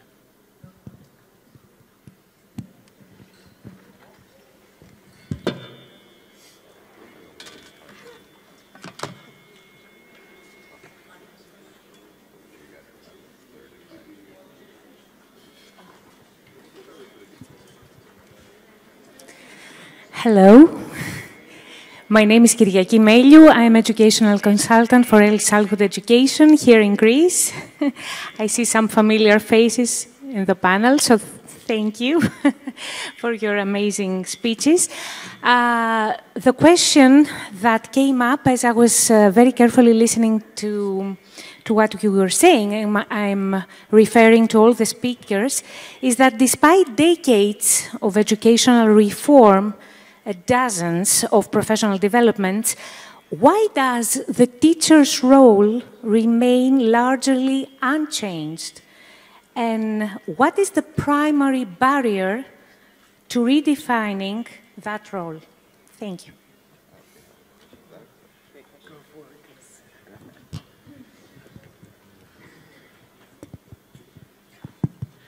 Thank you for that question. The primary barrier to changing roles is understanding something about change. And I will, forgive me, but I will give you an equation. The equation is C equals L.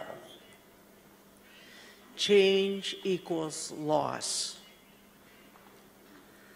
When you ask someone to make a change, you're asking them to give up something that they know well, that they're familiar with, that they have experience, their routines. For example, I'm going to be outrageous here, but I'd like you all to think about how you brush your teeth. Do you start on the top right and come around to the top left and the bottom and around? Or do you do the bottom all at once? We are, as human beings, we like routines. You like your coffee a certain way.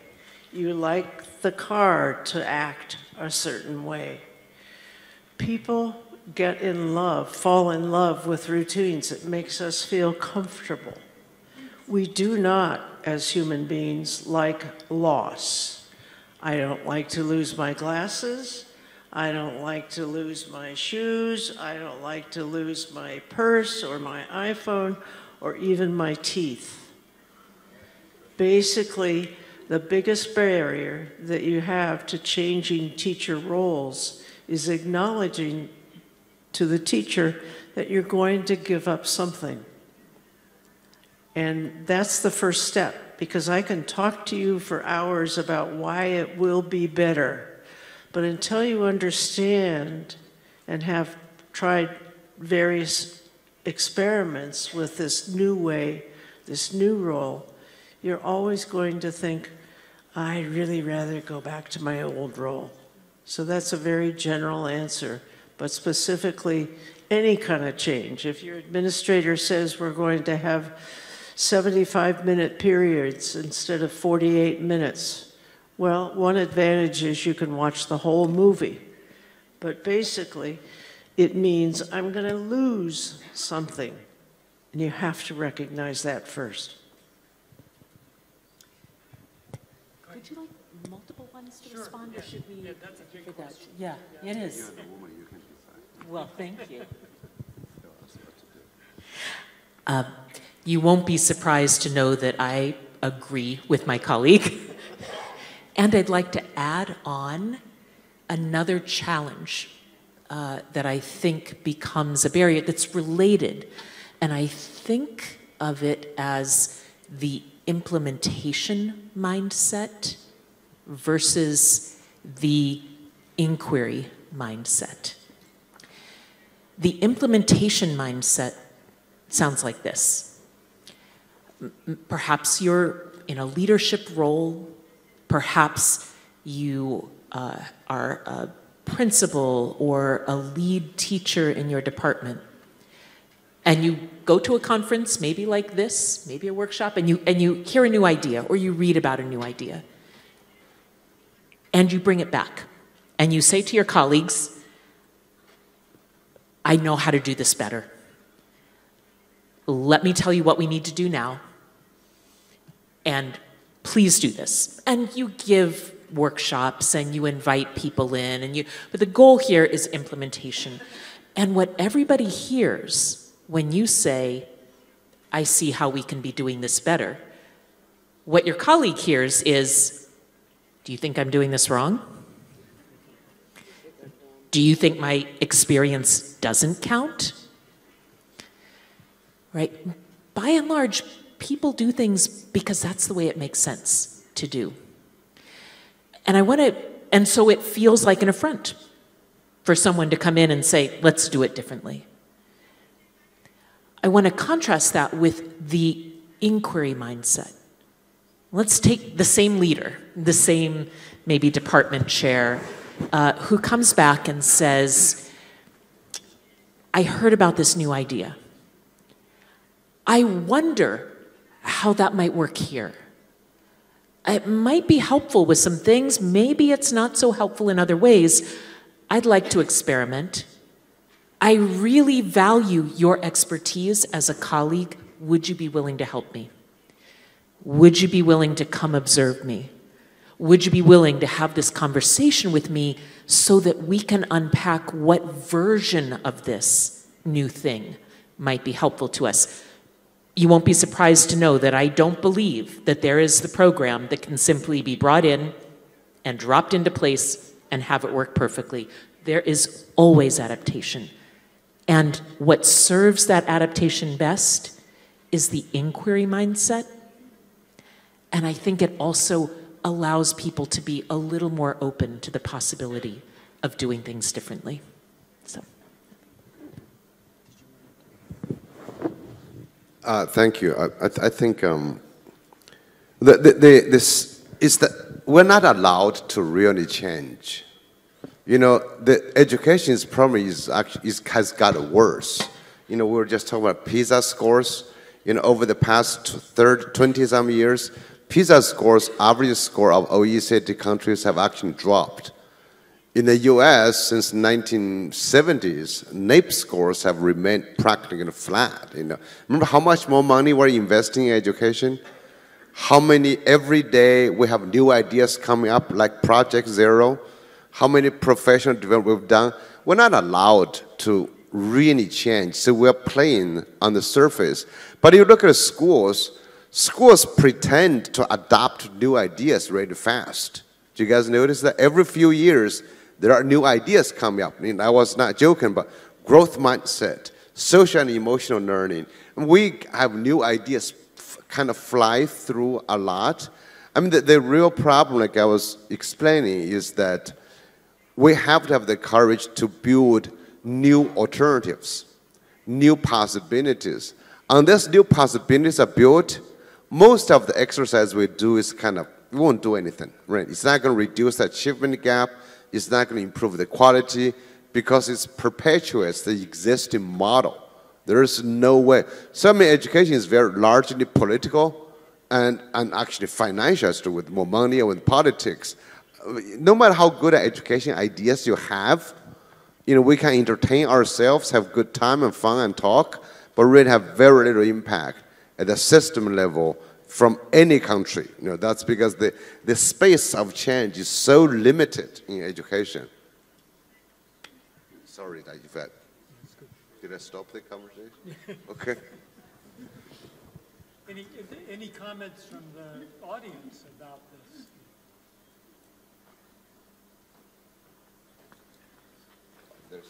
Hi, can you hear me? Hi. I am very new to this profession. On your other side, you can see me. This is my second year teaching, and it's my first year at this college. I'm a kindergarten teacher.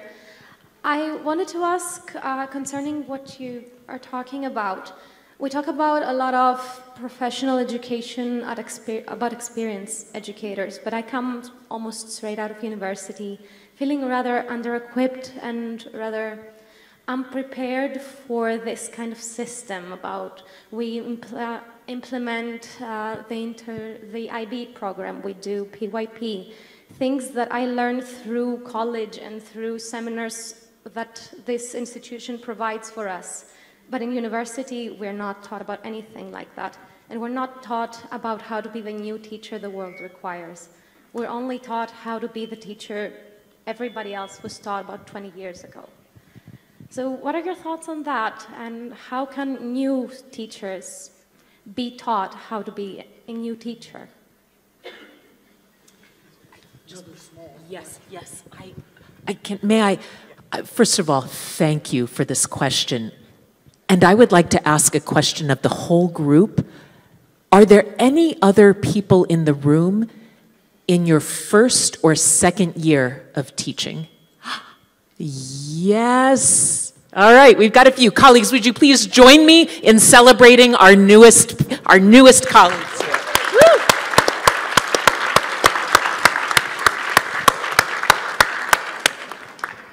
The profession can feel daunting, and at the same time, I don't know a more powerful way to make change in the world than to be a teacher. And so I just want you to know that even for me now, almost 40 years into my career in education, I still feel that there is no more powerful work that we can be doing. And so I just want to say congratulations. Thank you for being here, and thank you for that great question. And I'm going to let somebody else respond. Well, again, I'm embarrassed, actually, to admit that I've been a teacher-educator, because I do not think, I taught teachers how to go into the existing role. And the classes, you know, I emulated my best teaching moves, and I was clever in how I assessed. But it was one teacher, me, and 30 students. And I know now, having lived in this world for a long time, that I didn't meet the needs of every one of my students, my teacher novices. So when you ask how should the programs, the teacher education programs change, I think my first step would be to close them all. My next step would be to bring in a team, a high-functioning team with teachers with different expertise, and demonstrate and engage the class, just as I've spoken about here, engage the class with being taught by a team. And then one of the things that I think we don't teach teachers very well is how to be a leader. We communicate the same old hierarchical structure where teachers have very little agency, but they are the people that are closest to the students. So once again, I would reform, and you know, this will be another lifetime's work, but I would reform the teacher education program to, first of all, teach in a way that we want you to teach, not the old way, but this new team teaching approach, which I want to mention, and he will talk about tomorrow. Arizona State University is doing a wonderful job with this, and there are other places as well. But I really strongly feel that we need to get to know you as a learner and say, you can't be a master of math and science and social studies and language arts. What's your expertise? And identify that expertise and build on it. And of course, use all the AI and all the technologies that will come down the pike. When you think about the students who started in kindergarten 12 years ago and they're now high school seniors, just think for a moment how the world has changed in literally 12 years. It will change that much again. So we need to learn how to learn from change And to your point, not be afraid. We have to experiment. We have to try. We have to, what is it, learn quick? What is, what's his name? Fail fast, because we're dealing with kids. But I would bring the kids in, you know, the little ones into my classes at the graduate level. I would teach it with a team, demonstrating how to handle that and make it real. Bring experienced teachers into teacher education. So I just want to talk about my experience at Athens College when I was a teaching fellow. So I didn't major in education, right? I majored in American Studies. And when I became a teaching fellow, it was actually a fabulous experience. So I had a mentor teacher, a guy who'd been teaching for 15 years or something. Very creative guy, you know, classical pianist, very talented. Gradually, over time, he let me take more and more responsibility in the classroom, right? And, you know, he had me start with a small group of students, and I would work with them, and he would come over and sort of, you know, watch what was going on. And then, you know, after school, there was a down in Philadelphia, there was a little Cafe Neon that was out in, you know, the what do you call it, placa, the center, yeah, platea, out in the platea. And he would sit there and he would say, now, tell me, what were you thinking when you did this, right? Why, and, you know, I noticed that you were talking to this student this way and so forth. What were you thinking when you did that? And it was amazing, right? So he gave me more and more responsibilities. And then, at that time in the college, any of the faculty, I was in the English department then before going to history, any faculty member in the English department could come and observe you and give you notes. So, you know, on any given day, somebody would come into my classroom and observe me teach, and then afterwards we'd have a debrief, right? So that was my teacher education. So, you know, it was totally hands-on from the very beginning. I had these, you know, wonderful mentors, multiple mentors. You know, the faculty as a whole they mentored me in many different ways, right? Including food, of course. But when at the end of that year, I felt totally comfortable in the classroom, totally comfortable. So the next year when I started school, you know, I didn't have any of the jitters and so forth that I know a lot of people have when they're beginning. Plus, I had a sense of how the school operated, right? Who did what? Who had, you know, who do I go to for this? Who do I go to for that? So I had a sense of the environment of the school, the ecology of the school that came from that. And I ended up, I don't know how it happened, but I ended up with a teaching certificate from the Ministry of Education. So anyway. Επιτρέψτε μου να πω κάτι και εγώ να προσθέσω σε αυτό. Έχουμε πράγματι μια μικρή ως μεγάλη διαφοροποίηση στην ελληνική μας εκπαίδευση. Έχει τύχει να το έχω ξαναπεί και έχω δεχτεί και κριτική πάνω σε αυτό, με το σκεπτικό ότι εμείς, οι άνθρωποι της δευτεροβάθμιας εκπαίδευσης, δεν σπουδάζουμε στο πανεπιστήμιο για να γίνουμε εκπαιδευτικοί. Σπουδάζουμε για να γίνουμε επιστήμονες. Επιστήμονες μαθηματικοί, φυσικοί, βιολόγοι, χημικοί κτλ. Επιλέγουμε συνεπώς κάποιοι από εμάς να ακολουθήσουμε το λειτουργήμα, το επάγγελμα του εκπαιδευτικού.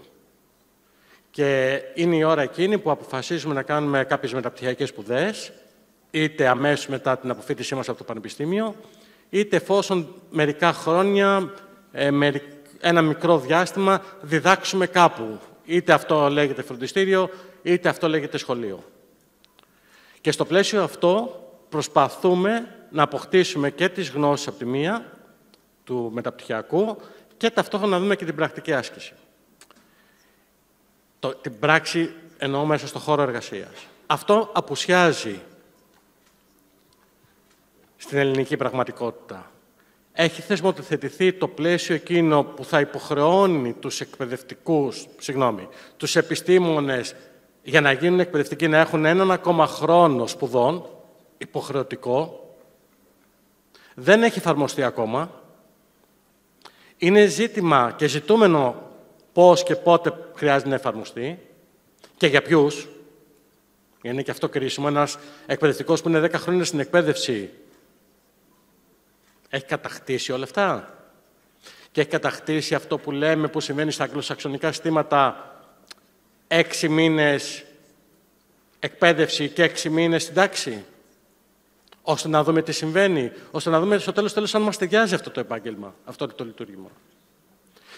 Και ερχόμαστε μετά με ακόμα έναν θεσμό που λέγεται, και πολύ ωραία υπόθηκε, το mentoring, που το έχουμε στα σχολεία. Και θεσμοθετημένο και υποχρεωτικό. Το πετυχαίνουμε ως εκπαιδευτικοί. Δίνουμε το χρόνο που απαιτείται για να ενισχύσουμε τους νέους συναδέλφους. Δίνουμε την ενέργειά μας και τη γνώση μας και την εμπειρία μας για να τους βοηθήσουμε να ανέβουν πιο ψηλά. Να τους δώσουμε τα υλικά μας, να τους καλέσουμε στην τάξη μας. Και έχοντας και την εικόνα του δικού σας σχολείου, έχουμε και τον επικεφαλής του ακαδημαϊκού τμήματος, όπου και αυτός έρχεται με τον δικό του τρόπο να ενισχύσει τους εκπαιδευτικούς. Άρα, έχουμε εκείνο το πλαίσιο, μας λείπουν κάποια πράγματα, είναι στο χέρι μας να τα εντάξουμε και είναι στο χέρι της εκπαιδευτικής κοινότητας πάντα να κάνει αυτά που δυστυχώς ή ευτυχώς δεν τα έχει ολοκληρώσει επιτυχώς η πολιτεία.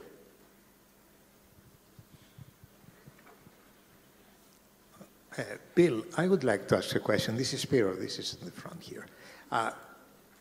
Amazing talks. And everything boils down to management of change. And you said it very well. Change means loss, means different way of thinking. And of course, the 3 first speakers gave us a very good guidance on how to do it. A lot of questions, but let me not go to those questions. Let me say how someone in the position of Professor Dukakis can apply those things when he has to do with thousands of educators, thousands of schools, and tries this change, and how do you manage the change? Because you're making such a big change the way you described. How do you do it? How do you make sure without inquiry? How do you make sure that people understand? How do you make sure that they are not going to tell you it does not work? How do you make sure that the end result is going to be accepted, and I'm going to add here, accepted to the parents, because the parents follow very close and they are used to the old model.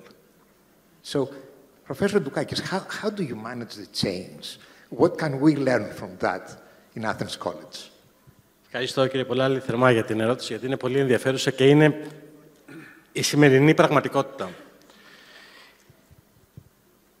Αναγκαστικά, το Υπουργείο Παιδείας δεν μπορεί να ελέγξει, το λέω πάντα ως παράδειγμα γιατί είμαι από την Κέρκυρα, δεν μπορεί να ελέγξει το σχολείο που βρίσκεται στο βόρειο άκρο της Κέρκυρας, ένα εξαιρετικό ωραίο χωριό, αλλά δεν μπορεί να φτάσει εκεί πέρα.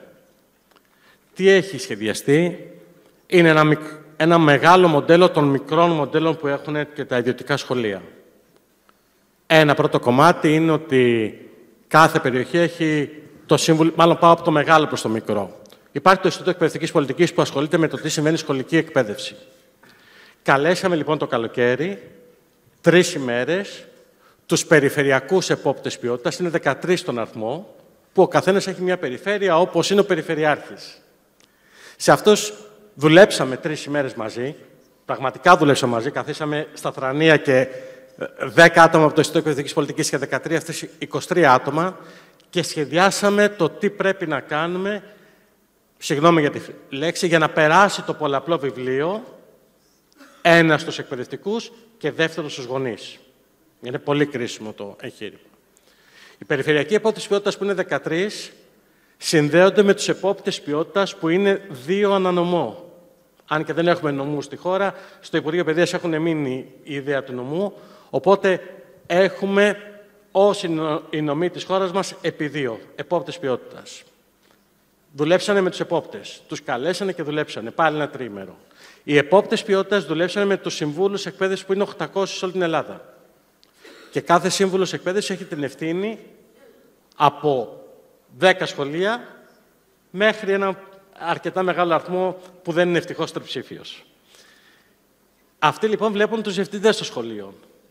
Και οι διευθυντές των σχολείων χρειάζεται εκ του ρόλου τους να προωθήσουν την οποιαδήποτε εκπαιδευτική μεταρρύθμιση και τον οποιοδήποτε νόμο του κράτους, γιατί δεν πρέπει ποτέ. Έγινε ένα πολύ ωραίο ανέκδοτο που έρχεται κοντά. Δεν μπορώ να αμφισβητήσω τον νόμο του κράτους. Με την άποψη ότι εγώ είμαι δημόσιος λειτουργός, πρέπει να εφαρμόσω τον νόμο του κράτους. Τώρα, αν διαφωνώ, υπάρχουν οι εκλογές και έρχομαι να ψηφίσω την επόμενη φορά για να κάνω οτιδήποτε χρειάζεται. Αλλά μέχρι εκεί πρέπει να εφαρμόσουμε τον νόμο του κράτους. Και έρχονται λοιπόν διευθυντές προς το Σύλλογο Διδασκόντων να πάρουν τις αποφάσεις και να εφαρμόσουν στην πράξη. Με ανάποδη κατεύθυνση ελέγχονται τα σχολεία. Και δεν θέλω να πω τη λέξη ελέγχονται, αλλά ανανεώνονται, βελτιώνονται και εφαρμόζουν με τον καλύτερο δυνατό τρόπο αυτές τις πολιτικές. Δύσκολο το έργο. So I'd like to add something. I think there are really different kind of changes when we talk about change management.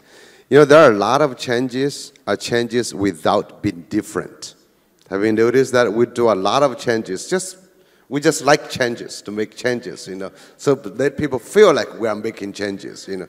You probably seen a lot of those changes, right? It's very interesting. And then another thing, I think, the changes, who is making the change? I mean, in a school, if you hear all the speakers talk about, basically everybody should be making the change. We want students to make the change, we want teachers to make the change. So everybody's making change. But really, what is the change about? I think that's something. So I myself, I've been working with many schools in Australia, in the US, in China to introduce change. But we change in Bill knows this very well. We're taking a different approach, what we call school within a school. Because you have so many parents, it's impossible to make a change that meets the needs of all parents. In the world, spirits, I'm sure we understand, the most difficult thing in the world is to convince another person. Did you notice that? You know, it's almost impossible. The more you try to convince them, the more they're going to believe they're right. You know, so I've come to the time to say, I have come to an age to say, I'm not trying to convince anybody anything. I'm just going to say something. If you like it, we agree, then we'll do something. So I believe schools should be creating multiple offerings. Because not your school. Because in most public schools, a school becomes the monopoly, the dominant neighborhood. So you like it or not, you still have to come to my school. And schools have this bad habit of, if I want to change, I want to change everything. I think schools should be like Disneyland. You have different multiple offerings. For example, with AI, we're actually piloting this in different places. Can we build Athens College X to really pilot a new paradigm of education with the teachers, parents, and students who are willing to experiment? We've tried that in Shanghai, in Beijing, in Adelaide. It's been very successful, and you actually enlarge. But I mean, actually, you already have multiple options, but I would enlarge a new paradigm to say, actually, we did this in Sydney with Scots College. It's about 120-some years. And they have the new Scots X, start with 7th grade, select from volunteer parents, and they completely do what I was advocating, personalization with AI, finding, solving problems, human interdependence. So that's what we are trying to do. So basically, you do not want people to feel like I'm losing something. Because no matter what you do, somebody will be losing something. But you don't want them to lose. So you want only those who feel like they've already lost to join the new change. Because they've already lost. They're not benefiting from this. They hate you anyway, so let's do something different. And they don't hate you, but that's a possibility. Let me just add on to that. number one, I think the vision that you can use policy to change an entire system at once is naive. I mean, you know, you have to try pilots, and I fully endorse the idea about pilots. About changing beliefs, though, because people want to hold on to their beliefs. It's part of their identity. So if you want to change a teacher's belief, talking at them, it's like trying to change somebody's belief in religion or God or whatever. You could talk all you want, and they just, and they don't change their belief. The way you change a teacher's belief is you say, hey, look, we're going to try this experiment. With that kid that you're having a really hard time, I want you to try this little thing. Not a great big change. Just try this one little thing that you as the coach or the mentor or the principal are quite sure will work. You say, you go try it. So teacher goes and tries it. And she comes back and she says, it worked. Now you don't overplay your hand. You say, that's interesting. Let's try that small thing with one other student. She goes, she tries it, it works. Comes back, well, it worked twice. Well, those are just 2 students. No, the point is that I have created in that teacher's head what we call cognitive dissonance, where she believes that those kids can't do that, but then they did it.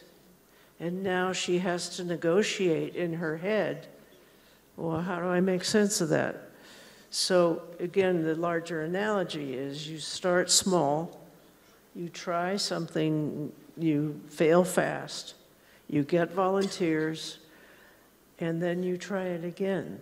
Practice is how you change beliefs. Changing practice will change beliefs. I'll just follow up on that as well, because I think that I was just working on. Okay, I've just been working on a paper giving about the history of small learning communities and schools within a school. It's a very interesting history. Anyway, what I found was that there are certain conditions in which these things prosper and when they don't. And one of them, and you know, Kay was talking about this, and Tina's referred to it as well, is the idea that the change agent is the teacher, and the teacher, it's not the teacher by themselves, it's the teacher as a collective group. So you have teachers who come together and they have an idea about, you know, we've been doing the same thing, you know, it's this old thing about doing the same thing and expecting different results is a sign of being crazy. And they come in and they say, we're doing the same thing over and over and over again, and it's not working for a lot of our students, right? And that's the seed, right? But then it requires administrators who are going to give you the latitude to actually try these things out, right? And it requires allies, right? Because it's not just the administrator, but the administrator has all these other people watching what he or she is doing, right? So the superintendent's watching it.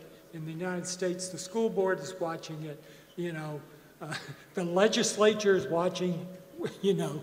I mean, there are all these people, so you need powerful allies if it's going to be protected. So those conditions are absolutely critical. But, you know, there are very few examples of successful small learning communities, small schools within a school that have prospered without that kind of support. Okay. Oh, Yong just told me to, it's time for me to try and summarize this. How am I do that? Oh, is there another question before I do that? Is there time for another question, please? Yeah, please. Thank you very much. So, my name is Kostas Stringis, and I am a student of this school, Athens College, and I would like to address a question specifically to Mr. Yong Chao, because I heard something in his speech that intrigued me. So, if I'm not mistaken, you talked about how humans can find problems and with the help of critical thinking and AI as well, solve them, therefore helping themselves and others around them, otherwise known as human interdependence.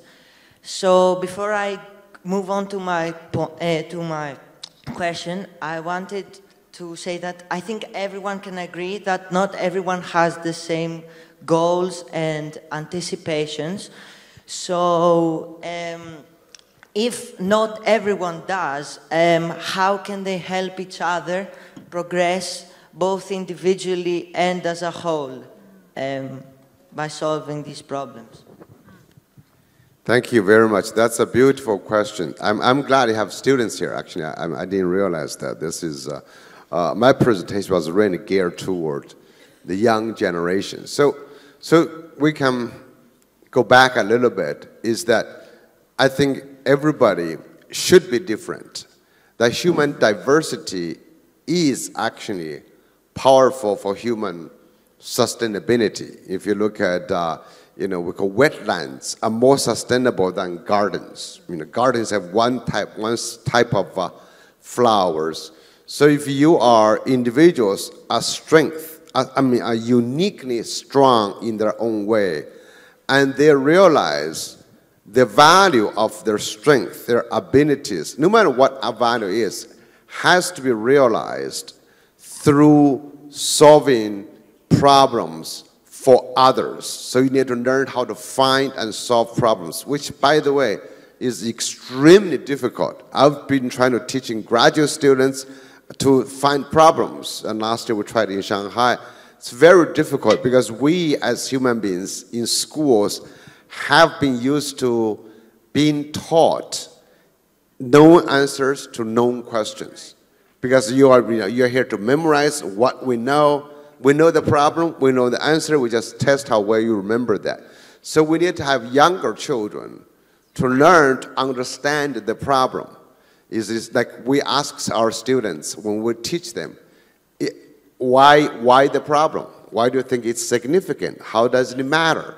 The second question we ask is, why you? Why do you think you have the resource, the knowledge, the ability, the passion to solve it? And third question we always ask is, why now? Why do you think it's worth now? So we go through a process. Learning to find a problem, formulate the problem, can take a long time. With the help of AI, it's much easier because AI can generate different hypotheses, different possibilities, much faster than you would be thinking. And they use AI, we use groups. How old are you? 14. You can come to join our camp in China next year, in Beijing. You can come to say that, okay. Yeah. I so appreciate this, and I want to say, first of all, sorry. I also really appreciate there are students here, and I want to put a slight tweak on what you were saying, which is I visit a lot of schools, and I visit a lot of classrooms in my role as a researcher and as director of professional learning at Project Zero. And I want to say that if I can get to a faculty meeting, you'll have faculty meetings here? You both, yeah, everybody has. Cultural Universal, faculty meetings all over the world. If I can get to a faculty meeting and watch what happens there, I can almost always predict what the classroom is going to look like. So if I go to a faculty meeting and I see a head of school or a department chair or some leader delivering information about what's going to happen, about the upcoming tests, about the bus schedule, about all these things that take up our time, right? When I go to a classroom, I'm likely to see a teacher delivering information to students that is important and that they need to know and that takes up time. If, however, at a faculty meeting, I see someone, usually the person in charge, asking really challenging questions that no one already knows the answer to your point, and a genuine learning conversation about those questions taking place among the faculty, I'm really likely to see that same thing when I go to a classroom. So I just want to say that it's really hard for teachers to make schools or classrooms places where students can learn well and deeply if they are not also places where the teachers can learn well and deeply together. And that runs through the whole system. So. By the way, I just want to add one more thing which you may not like at all. This last summer, we had over 200 students. We did not use one teacher. We used adult mentors. We just hired graduate students. We just told them about the possibility. They become a lot more collaborative, more creative, because before we used teachers. And so this time we had teachers from different countries. We didn't use them and said, you guys can observe. So it was a very different way. When you try a different way of teaching or different ways of learning with AI, we don't want actually teachers to lecture on them what to do. We want them to support. So we hired younger people to be the mentors. We just call them guides. I'd just like to add a couple of quotes to that. One, I think it's from Ted Sizer, who once said, "Show me a school where teachers are learning, and I will know it is a school where students are learning." Show me a school where teachers are learning, and I know it will be a school where students are learning. It all boils down to culture. What is the culture of the school? Is this a toxic culture? Is this a risk-adverse culture? Is this a blaming culture? Or is this a supportive, collaborative, respectful culture? And you also know the famous phrase, culture eats strategy for breakfast. Thank you very much. I'm sorry that we have to stop, but we're probably already past the time that we professed to leave you to leave. So I don't really think I can summarize all of this in 2 minutes, but I do think that the consistent theme was recognizing that although the role of teacher will change in the next, several years, and the role of teacher preparation will change. Let's hope either that or it'll die away, which might be a good thing. That role will change, but the teachers will never be obsolete. I think that's a crazy notion. I've seen things that say, yeah, AI will take care of everything. And as we've seen, teachers. What's that? We may not call them teachers. The title may change, but the function, the things that we talked about here today, will be as important as ever. As I said at the end of mine, we're sort of the guardians of humanity in a lot of ways as teachers. So thank you very much for being here. Join me in thanking the panel who did a fabulous job.